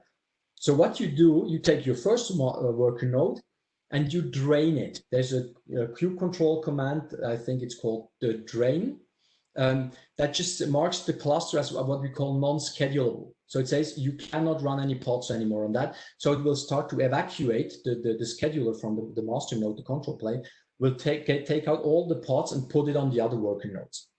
Okay, then you can do the update, and then you uncoordinate, so you undrain it, if you like. You will start scheduling pods back to it, and then you take the second one and do the same thing, and then you're through. So if you have a lot of worker nodes, small ones, obviously this process will take longer. So that's a drawback. Okay, that's one thing. Second thing is that you have to plan for capacity so that you can drain one worker node into the other worker nodes and still have a little bit of capacity left. Otherwise, you won't be able to update. And imagine, I mean, the whole high availability idea comes from the fact that you can unplug one worker node, and the pods that are running on there can be rescheduled on the other worker nodes. So if you're at the 100% on the other worker nodes, what was working on the one that just went down cannot be rescheduled. So you don't have high availability anymore. So you need to plan that really in accordance. It's not simple if you especially if you have production grade environments, but there's a lot of tutorials and walkthroughs and articles. And I was talking about it on medium.com. That's where I get most of my Kubernetes information from. A lot of people are posting a lot of very interesting articles on there. So try to go to medium.com. It's really nice to read up on Kubernetes. Okay. Millions of containers. We only use YAML or JSON works too. Okay, so normally it's YAML, but if I'm not mistaken, you can use JSON files with kube control. Because what happens is that I'm not sure if I think it's at the API server level, it takes the YAML and transforms it into JSON. So Kubernetes internally works with JSON and not with YAML. But the standard today is the common standard is YAML. If you go into almost any Kubernetes article or on kubernetes.io, most of the stuff is done in YAML. Can I clone the Helm chart and run from locally? I'm trying to see if I can add this as a package with my application that's running the Helm chart. I'm not sure I understand the question. Can I clone the Helm chart? Well, you don't. I don't know if you're talking about cloning a Helm chart from somewhere. If you have a Helm chart somewhere, you can clone that. So a Helm chart is a couple of files. You can pull them down to your machine and then just do Helm install and then the name of the directory that you got, and it should deploy it. I'm not sure if that was the question. Where can I find full training on Helm? Okay. I think we have a Helm one-on-one on IBM, but which is on Helm 2. I haven't seen anything on Helm 3. I'm sure there's a lot of trainings on Helm 3 already. I didn't look for it yet. Might be doing some additional workshops to the 6 that I already have, and I was planning on doing one on Helm, but I haven't even started, so it will take some time. But look out on this series. Perhaps we'll add some interesting stuff. I'm just started working on DevOps in a cloud native world. So really to have a really nice look at how to do DevOps in the Kubernetes environment. And I wanted to do one on Kubernetes advanced concepts for best practices. So there might be some stuff coming down the pipe pretty soon. Okay, I'm in one department in my group already. Another department only wants to bring up another brand new. So within the same.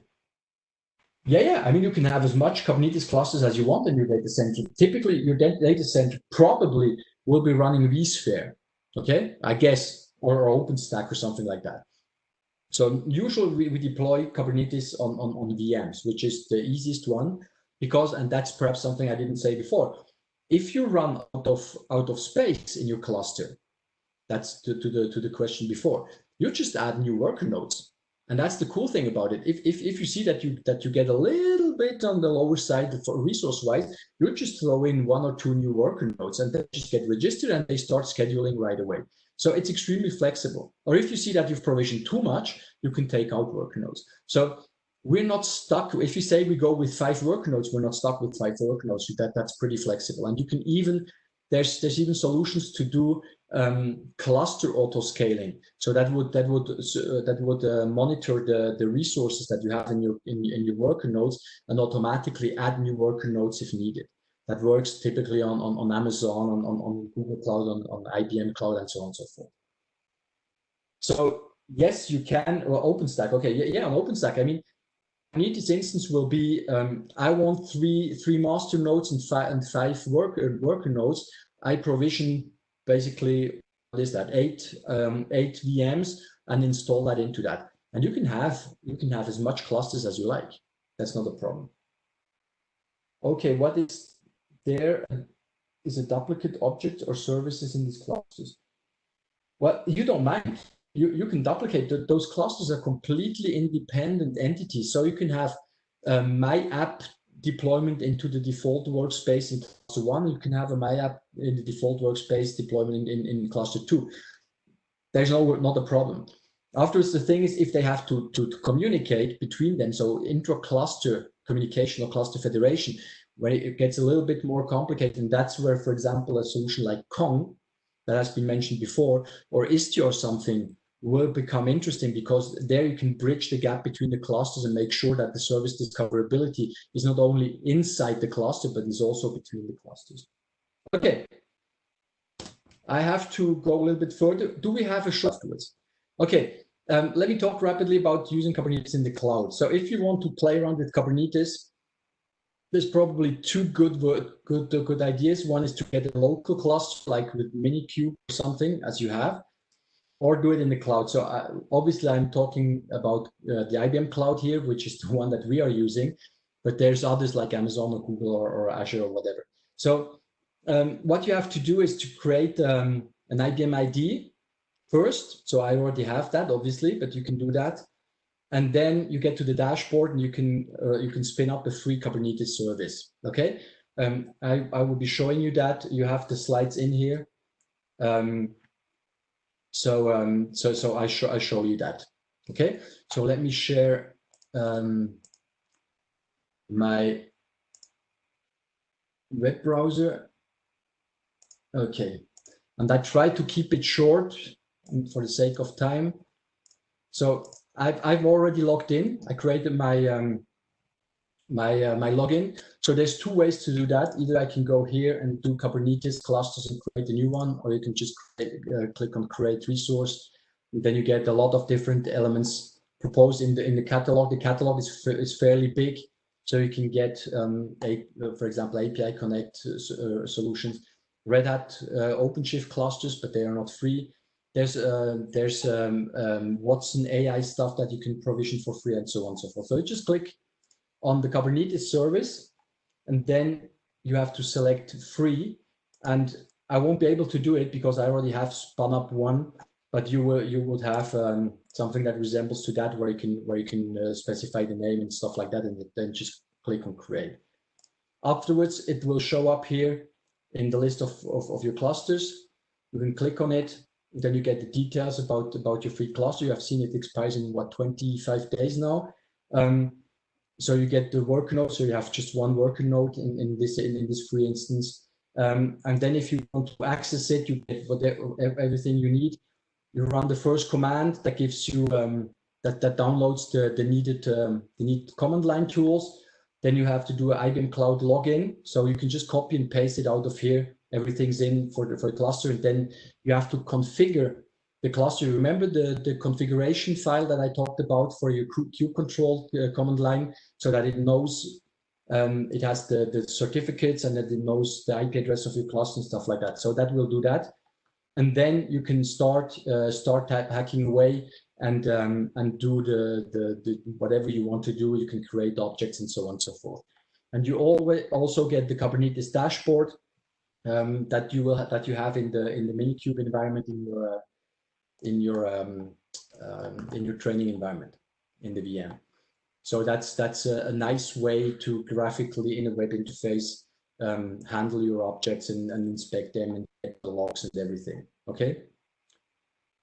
So that's it. So I kept that really short, but that's a cool way to play a bit around with it and don't have the hassle to do it locally.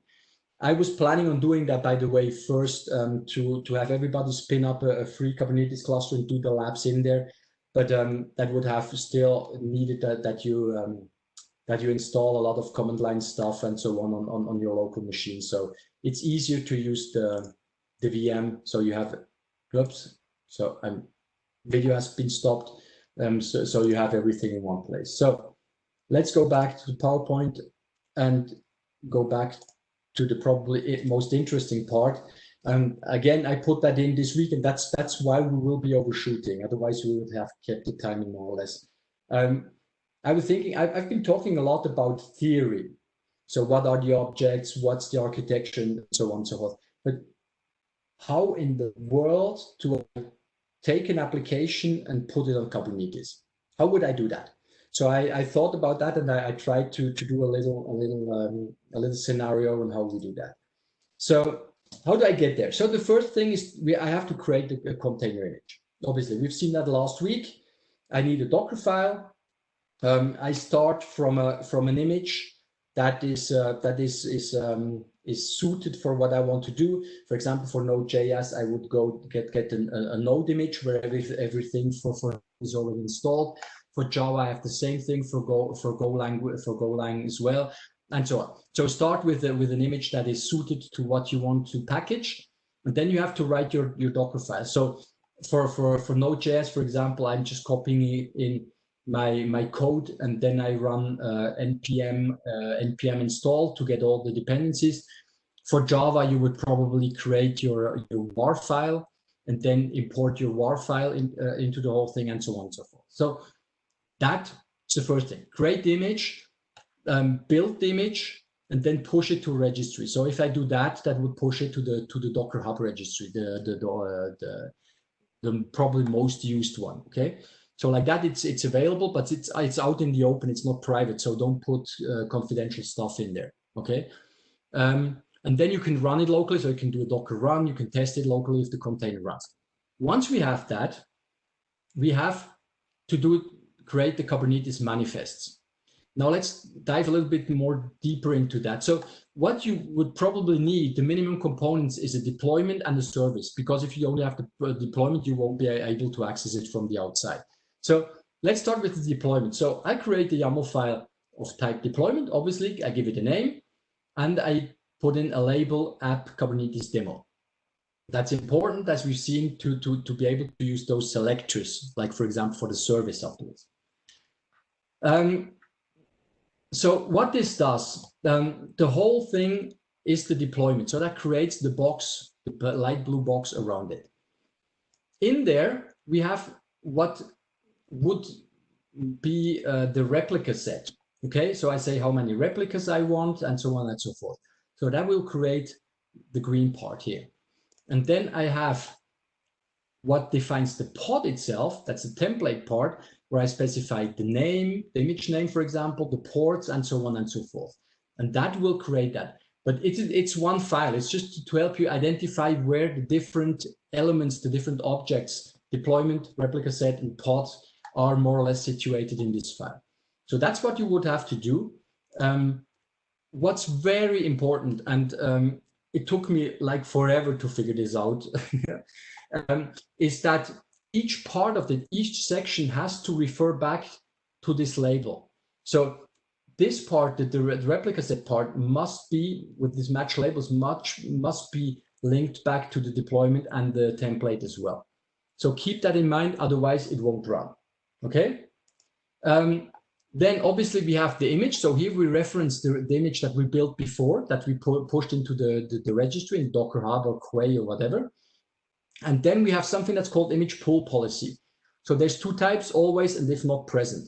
So if not present means that it pulls the image to the worker node if it hasn't been pulled before. Okay.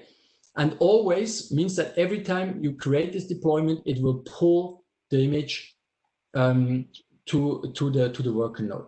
So always is the more sure way, if you like, because I've already seen people who have created a Docker file with the tag v1, for example, and then they recreated the Docker file with the tag v1. You can do that, but if you don't put in always, if you restart it, it won't pull the new image. Takes more time, but with always you're on the right side. Frankly, between us, usually I'm using if not present because I try to handle my tags correctly. But if you're not sure, and especially in production, try to use always like that. You're sure that you pull the exact version that you want to have running in your cluster. One thing as well is what you have to keep in mind. If you say, okay, I did it once, I delete the deployment, I recreate it. Why the hell does it pull it again? Why does it take time? Because it's deployed on another worker node, perhaps.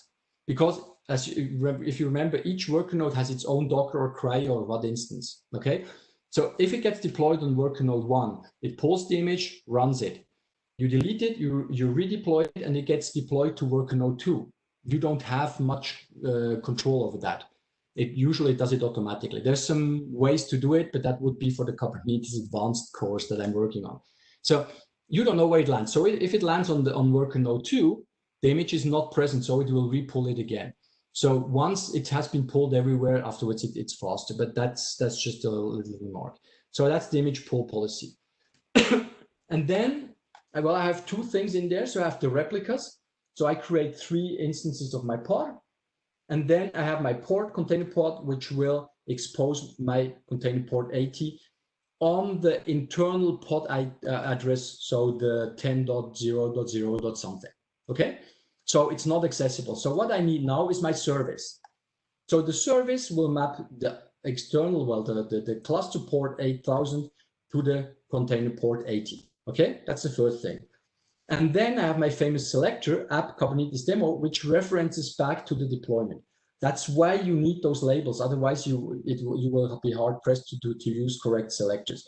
You could use name Kubernetes demo deployment, which will do the same thing, but good practice usually is to use labels with app or something to reference back to it. Okay, so now we have tied the service back into my deployment and an extension to my pod, and I have exposed my ports.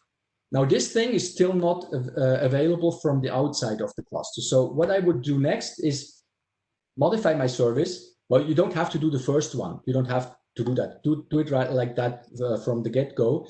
So you give it a type node port, and then you deploy it. So that means that this service will be reachable under this port number from the outside address. So you will do HTTP my cluster IP, so which is the outside address of your cluster, and then this port number, this node port number, and you get to your pod. So you can specify, as I said, you can hard code this port, but if it's already taken, it will not go through. So up to you to see. For development, it might work, but yeah, but that's about it. Let me just check the questions rapidly. Can we have the session slides? Yeah, you answered how to say fantastic. Okay. Can we pull images from own private artifact? Yes, yes, yes, absolutely. Let me get back here to the image. So as we're using Docker, and Docker has a little monopoly, if you might say, if I put Nicholas here, / and then the image name, it automatically suggests that we have docker.io / Nicholas here / Kubernetes demo. It's implicit. If you want to pull it from private registry, you put in your private registry IP, and we will see that in the lab. You will be doing that from the local registry. So you would put in the IP or the URL of your external registry. Usually it's column 5000. That's the port that the registry standard runs on, and then you do / and then the image name. Okay. So absolutely, and obviously that's what most of our customers do. And for example, again, OpenShift has an integrated registry. You don't want your e-banking containers being published visible to all on Docker Hub, for sure not.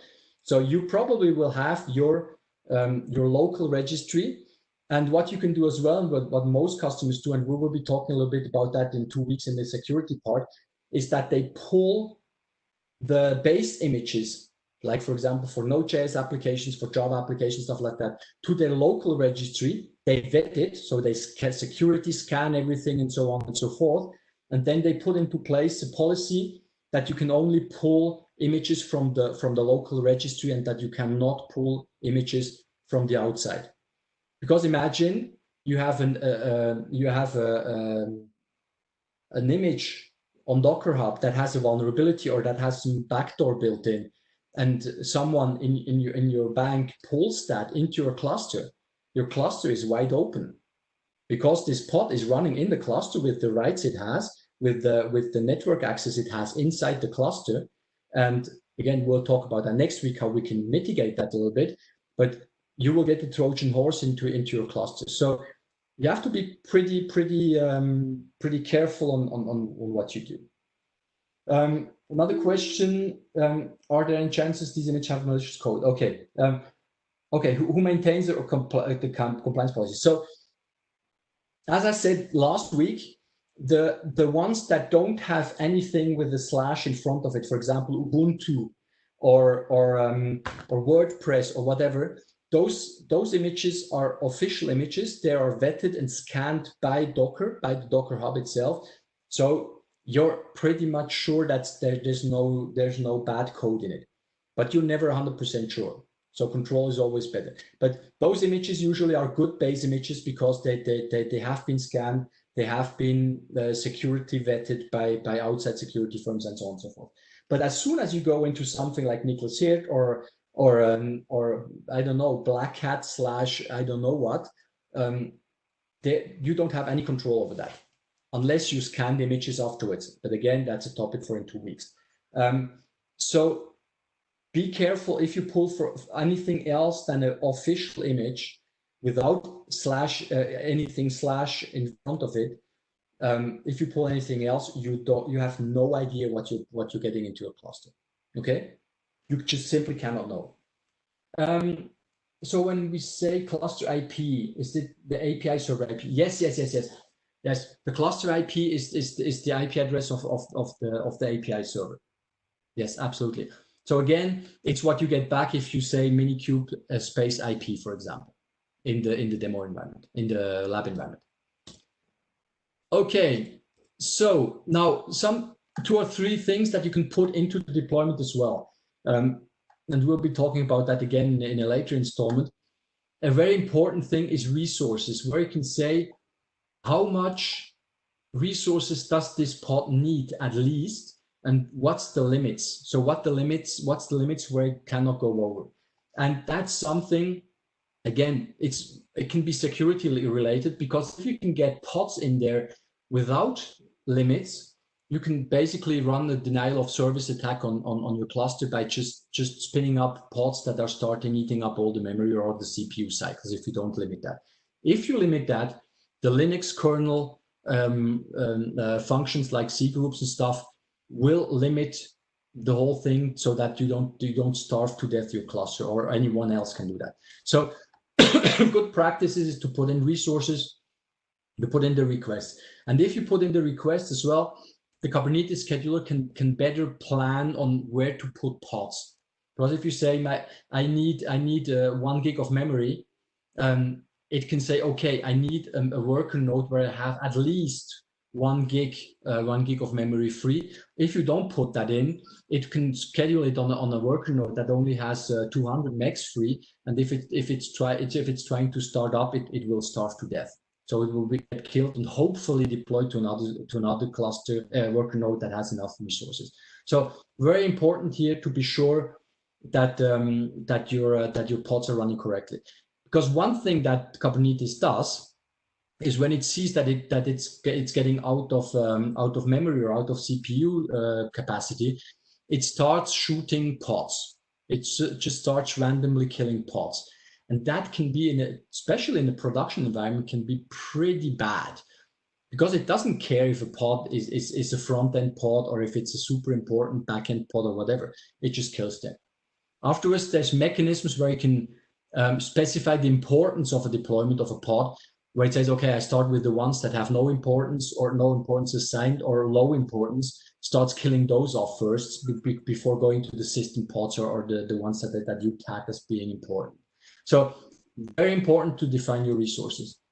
Then environment variables, you can pass them directly in here. So for example, you can say name. So the environment variable port will have a value of 3000 that you can consume inside your running container. Or as I've shown before, you can map in secrets or config maps that can replace this one with a value coming from an external object. Good, and then you can deploy the whole thing, hopefully. You can say kube control apply -f deployment and kube control apply -f service, which should create a deployment, will create a replica set, and will create a pod running this container and create a service. Okay, so that's how you would deploy it. Now, let's talk rapidly about Helm. Now, if you want to package the whole thing and get it a little bit easier, we need minimum 3 components. So we have the chart.yaml file. So that's basic information about the chart. You can give it a name, a description, some keywords for searching, the maintainer, the version of the chart, the version of the application. So you can have perhaps a version 1.0 of your chart, but the app version of WordPress running in it is 4.1, for example. So you can handle both. Then you can have links to a home where you can have some documentation, for example, the icon that might be displayed in a catalog, and then obviously we need the template. So the templates basically are all the files that we talked about before. So those are the Kubernetes manifests. Okay, so my Kubernetes demo deployment, and then you can put in with this double mustache, we call them, nomenclature, which is pretty standard, you can put in variables. So you can say the number of replicas comes from values.replicas. I talk about that in a second, about these values. And the image comes from values.imageName.name, and the tag comes from values.image.tag. Okay? Now those values are coming from the values.yaml file. So here you can define default values when you're deploying this Helm chart. So I have values, which is the values file, .image.name would be this name, would be this string. Then the image.tag would be that, replicas would be one. Okay? So that's a way to define default values. And what we do often is that we have a values minus def, for example, and the values minus prod, for example. So the def version would have 1 replica, and the production version would have 50 replicas, for example. Okay, so like that, you can say when you deploy the chart, you can say which values file you want to apply. By default, it takes this one, values.yaml, if you don't specify anything. But when you do a Helm install afterwards, what happens? So you say Helm install Kubernetes demo, that's the name of the chart. So I have my templates. It will take the values file and it will replace values replicas with 1, the image name with the image name here, and so on and so forth. That's pretty handy. So afterwards, you can specify on the command lines, say Helm install Kubernetes demo, I think -f or something, I don't remember, to give it the values minus production YAML, for example, to use another file here.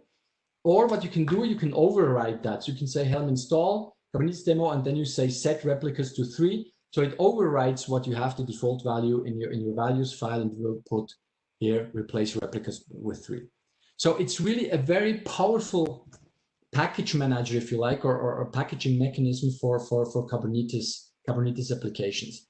Very widely used. It's very good for day 1 and day 2 operations. So well, very good for day 1, basically, for the installation process, to regroup that and package that.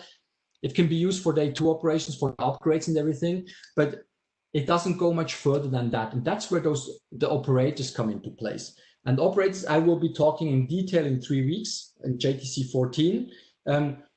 But to give you an idea, operators is basically, it's like a little man sitting in your Kubernetes cluster who knows how to handle your deployment. How do I do deployments? How do I do upgrades? How do I do a change in replicas, for example, and so on and so forth. So it's really day 1, day 2, day 3, and so forth operations afterwards. So it goes farther than Helm. And what you can do, you can either, as we see, we can deploy Helm directly into the cluster, or we can build an operator based on Helm. Okay, so operators can be built on Helm, on Ansible, or on with Golang for the time being. Those are the 3 big ones. Okay, so Golang is really complicated, and I tried working out the lab on that one. Perhaps I run it one day, but it's really complicated. We'll be doing the one in 3 weeks. Will be on Ansible operators. But you could do the same thing with an existing Helm chart. So with that, you just get the package mechanism of Helm with the day 1, day 2, and so on activities and logic that's built in an operator. So we'll be talking about that in detail. Before we're wrapping up, what is K9s? Yeah, that was it, I guess. I can't remember. I have to put it in on the slide. It's basically the Norton Commander of Kubernetes for the ones who are old enough to remember Norton Commander. It's my absolute favorite tool. It's lightweight. It just works. It's free. It's absolutely incredible. So you have the GitHub link here to install it. It's a command line tool. What I'm doing, because you can do a lot of stuff with it, you can get the descriptions, you can get the logs, you can edit resources. So, for example, in a pod, I can show you it to you in a second. Just rapidly to wrap it up. And when you edit, by default, it's using VI. And if you're dumb like me, I never understood VI, and I've been like for more than 30 years in IT. I just don't get it. So you can say, instead of starting K9s. just put cube editor equals nano or anything else in front of it. So it will use this editor by default. And as I'm really lazy, I created an alias in my set as HRC. So you can just type K9S and it will do it automatically. So it's the absolute Swiss Army knife of Kubernetes. I show you that in a second. Let me just wrap up before going into the short demo with CI/CD. I just have one slide on that. We'll be talking a little bit more about DevSecOps and GitSecOps and stuff like that in the security part. But CI/CD pipeline in a modern world, well, it starts with Git, with the application sources. So the developer commits source code. That's easy. Well, usually it would be probably a pull request or a merge into the master branch, but let's not get into how you handle your Git branches. That's a topic for another time. When that happens, afterwards you have your CI. Can be Jenkins, can be something else. I took Jenkins because it's the most basic one. So either it fetches it because you kick it off manual, or you have some webhooks or something that says, okay, I have a new commit. Now kick off the application build. So that can be Maven, can be Grail, can be NPM, whatever. What you get is a package, can be a WAR file, can be whatever. It doesn't matter, compiled Go application, whatever. Then you probably would run some unit tests. Once that's done, you have the second part of the CI pipeline. Here you can use Jenkins. I've seen a lot of Tekton lately, which is really a Kubernetes native build and deployment solution that runs in the cluster itself, which can build the image. So the image will be built, it will be pushed into your registry, can be public registry, private registry, doesn't matter. And then you probably will update your Kubernetes deployment manifests. So we'll have a second Git repository with all your manifests. And we're starting to see separation between the application source and the Kubernetes manifests, because we're starting to separate in this modern container application developer, the application operator, who would be here, and then the infrastructure operator, which will take care of the whole Kubernetes platform, of the nitty-gritty underlying stuff and the updates of Kubernetes and stuff like that. So you'll probably update here the Kubernetes manifest to update the image version, to update the Helm charts, and so on and so forth. All of this can be automated. Once that's done, we go into the continuous delivery part. Can be Jenkins, can be Tekton, can be Argo CD. There's 100 different solutions, but those are probably the most well-known. So now I want to deploy into in my dev cluster. So this will pull the manifests from the manifest repository, and will create my objects in the dev cluster, and it will pull my images from the registry. Then I would probably be doing some smoke testing, whatever. And then I go through the whole stages, deploying into test environment, deploying into product environment, whatever you name them. It can be UAT, whatever. I just try to keep it simple with the 3 here. So that's a typical modern delivery pipeline, automated, and then up to you to decide up to where you want to automate that. I mean, the Netflixes and Facebooks of this world, they do the whole thing up to prod automatically. They have very good tests, integration tests, smoke tests, unit tests, what you need. So if you have a very high level of tests, of test coverage, if you're pretty sure about what's being tested, you could do that. Frankly, I don't have one customer who goes up into production. The most, the farthest that I've seen is until UAT. So they automatically deploy into UAT, and then they need a manual sign off to put it into production. But it would be possible. So that would be the automated part. And we will see exactly the same thing afterwards in the security part next week, where I talk about security, because here security is non-existent. And if you look on the internet, and I read a nice article yesterday, I don't know what it's called, inexistence of security into those pipelines. They rarely talk about how you build in security here, and we will be talking about that next week. Okay, so I take the questions in a second. Just let me show K9s. I learn it sooner or later. I learn it. So let me just log into my training environment and then share it. Application here's VMware here. So can you see my VMware environment? Yes? Yes. Okay, very good. Okay, remind me later. Yes, no, yes, do remind me later. Okay. Oh, did my Minikube go down? Okay, so I just typed K9S and now I'm in this K9S. I can see that I have all namespaces. So you have here 0 is all namespaces, 1 and 1 would be kube system to default. I don't know how it assigns those. Sometimes it changes. That's one thing I haven't figured out. But for example, if I press 2, I only get the pods that are running in the default namespace. With is escape, you go back. No, sorry, not for namespaces. Let's put on 0. So I got all namespaces. With the arrows, I can navigate in here. I can do a lot of stuff. For example, on this one, so you can see that those are the pods. So I'm listing all my pods. With L, I can see the logs. So here I get all my logs. So that's pretty neat. Then with escape, I go back. I can get with D, I can get the description of the whole thing. To debug stuff, well, let me just shoot it for a second. So that's Control D. Say OK. So now you can say it's terminating and the new one is spinning up. That's what Kubernetes should be doing. So let's do a description again and go to the very end of it. And here you see all the events that have been arriving lately. So you will see that it has successfully assigned it to Minikube, so to the cluster, to the worker node. It's pulling the image, successfully pulled the image, created the container, started the container, and I should be okay. You've seen it changing from 0 to 1 to 1, and it's running. Okay. So you can do a lot of stuff. You can do E for edit. So I could go in here and, for example, change, where is it here, the image. I could change the version of my image. So with V, I don't know, I think it's exclamation mark, no, it's escape, column QW or something, I don't remember. In Nano, it's Control O to write it out and Control X to get out. And then it would restart it with the new stuff. If you want to see the deployments or another kind, you just hit column. And then, for example, SVC for services. Here I get all my services. So you can see here, for example, my student UI service has 31,222.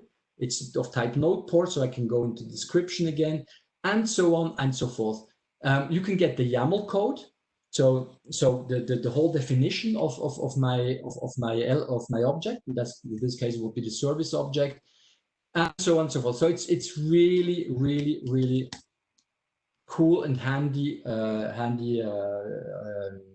tool. Yeah, Kaya says, "Wow, K9S is really super." Yeah, I mean it's the thing I'm using every day. Well, I'm using pretty often now the OpenShift web interface because it's pretty good. But if you want to do nitty-gritty, hands-on, rapidly do something, use this. As I'm having a lot of different clusters, I just have to switch to the right context, fire up K9s, and I can work with it and check if something's not working in my cluster and stuff like that. Okay, good. Now let me go back.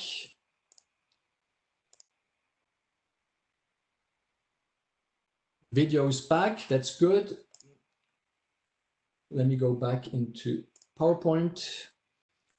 And we're almost done. So we had questions. So let's take the questions. So, what driver you are using for Minikube? Oh, well, there's different kinds of drivers. If you're talking about the driver itself, it's KVM. So Minikube is running in nested virtualized KVM. So your VirtualBox or VMware that's running your VM, and in the VM we're using KVM to spin up Minikube. That's why we had some problems with Hyper-V on Windows that doesn't support nested virtualization, as we call it. Okay. Is this part of session recorded? Yes, everything's recorded. Yes, absolutely. Everything's recorded. The onboarding is recorded. And anywhere to get logs if limit is reached. What kind of limits are you talking about? You have to be more precise. I'm not sure if I understand.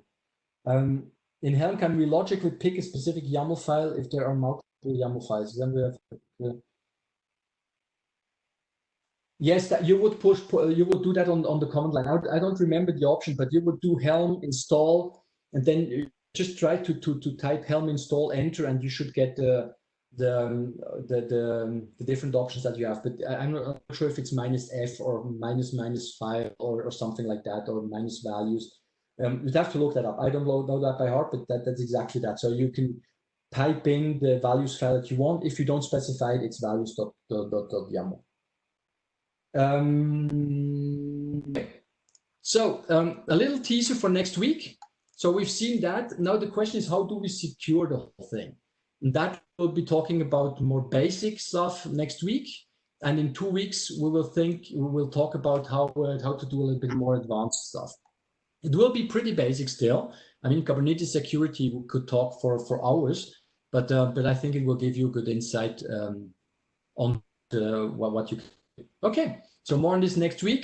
Now for the hands-on, as I said, take JTC02 Kubernetes Labs, select begin course, and then you have the different lab parts that you can go through.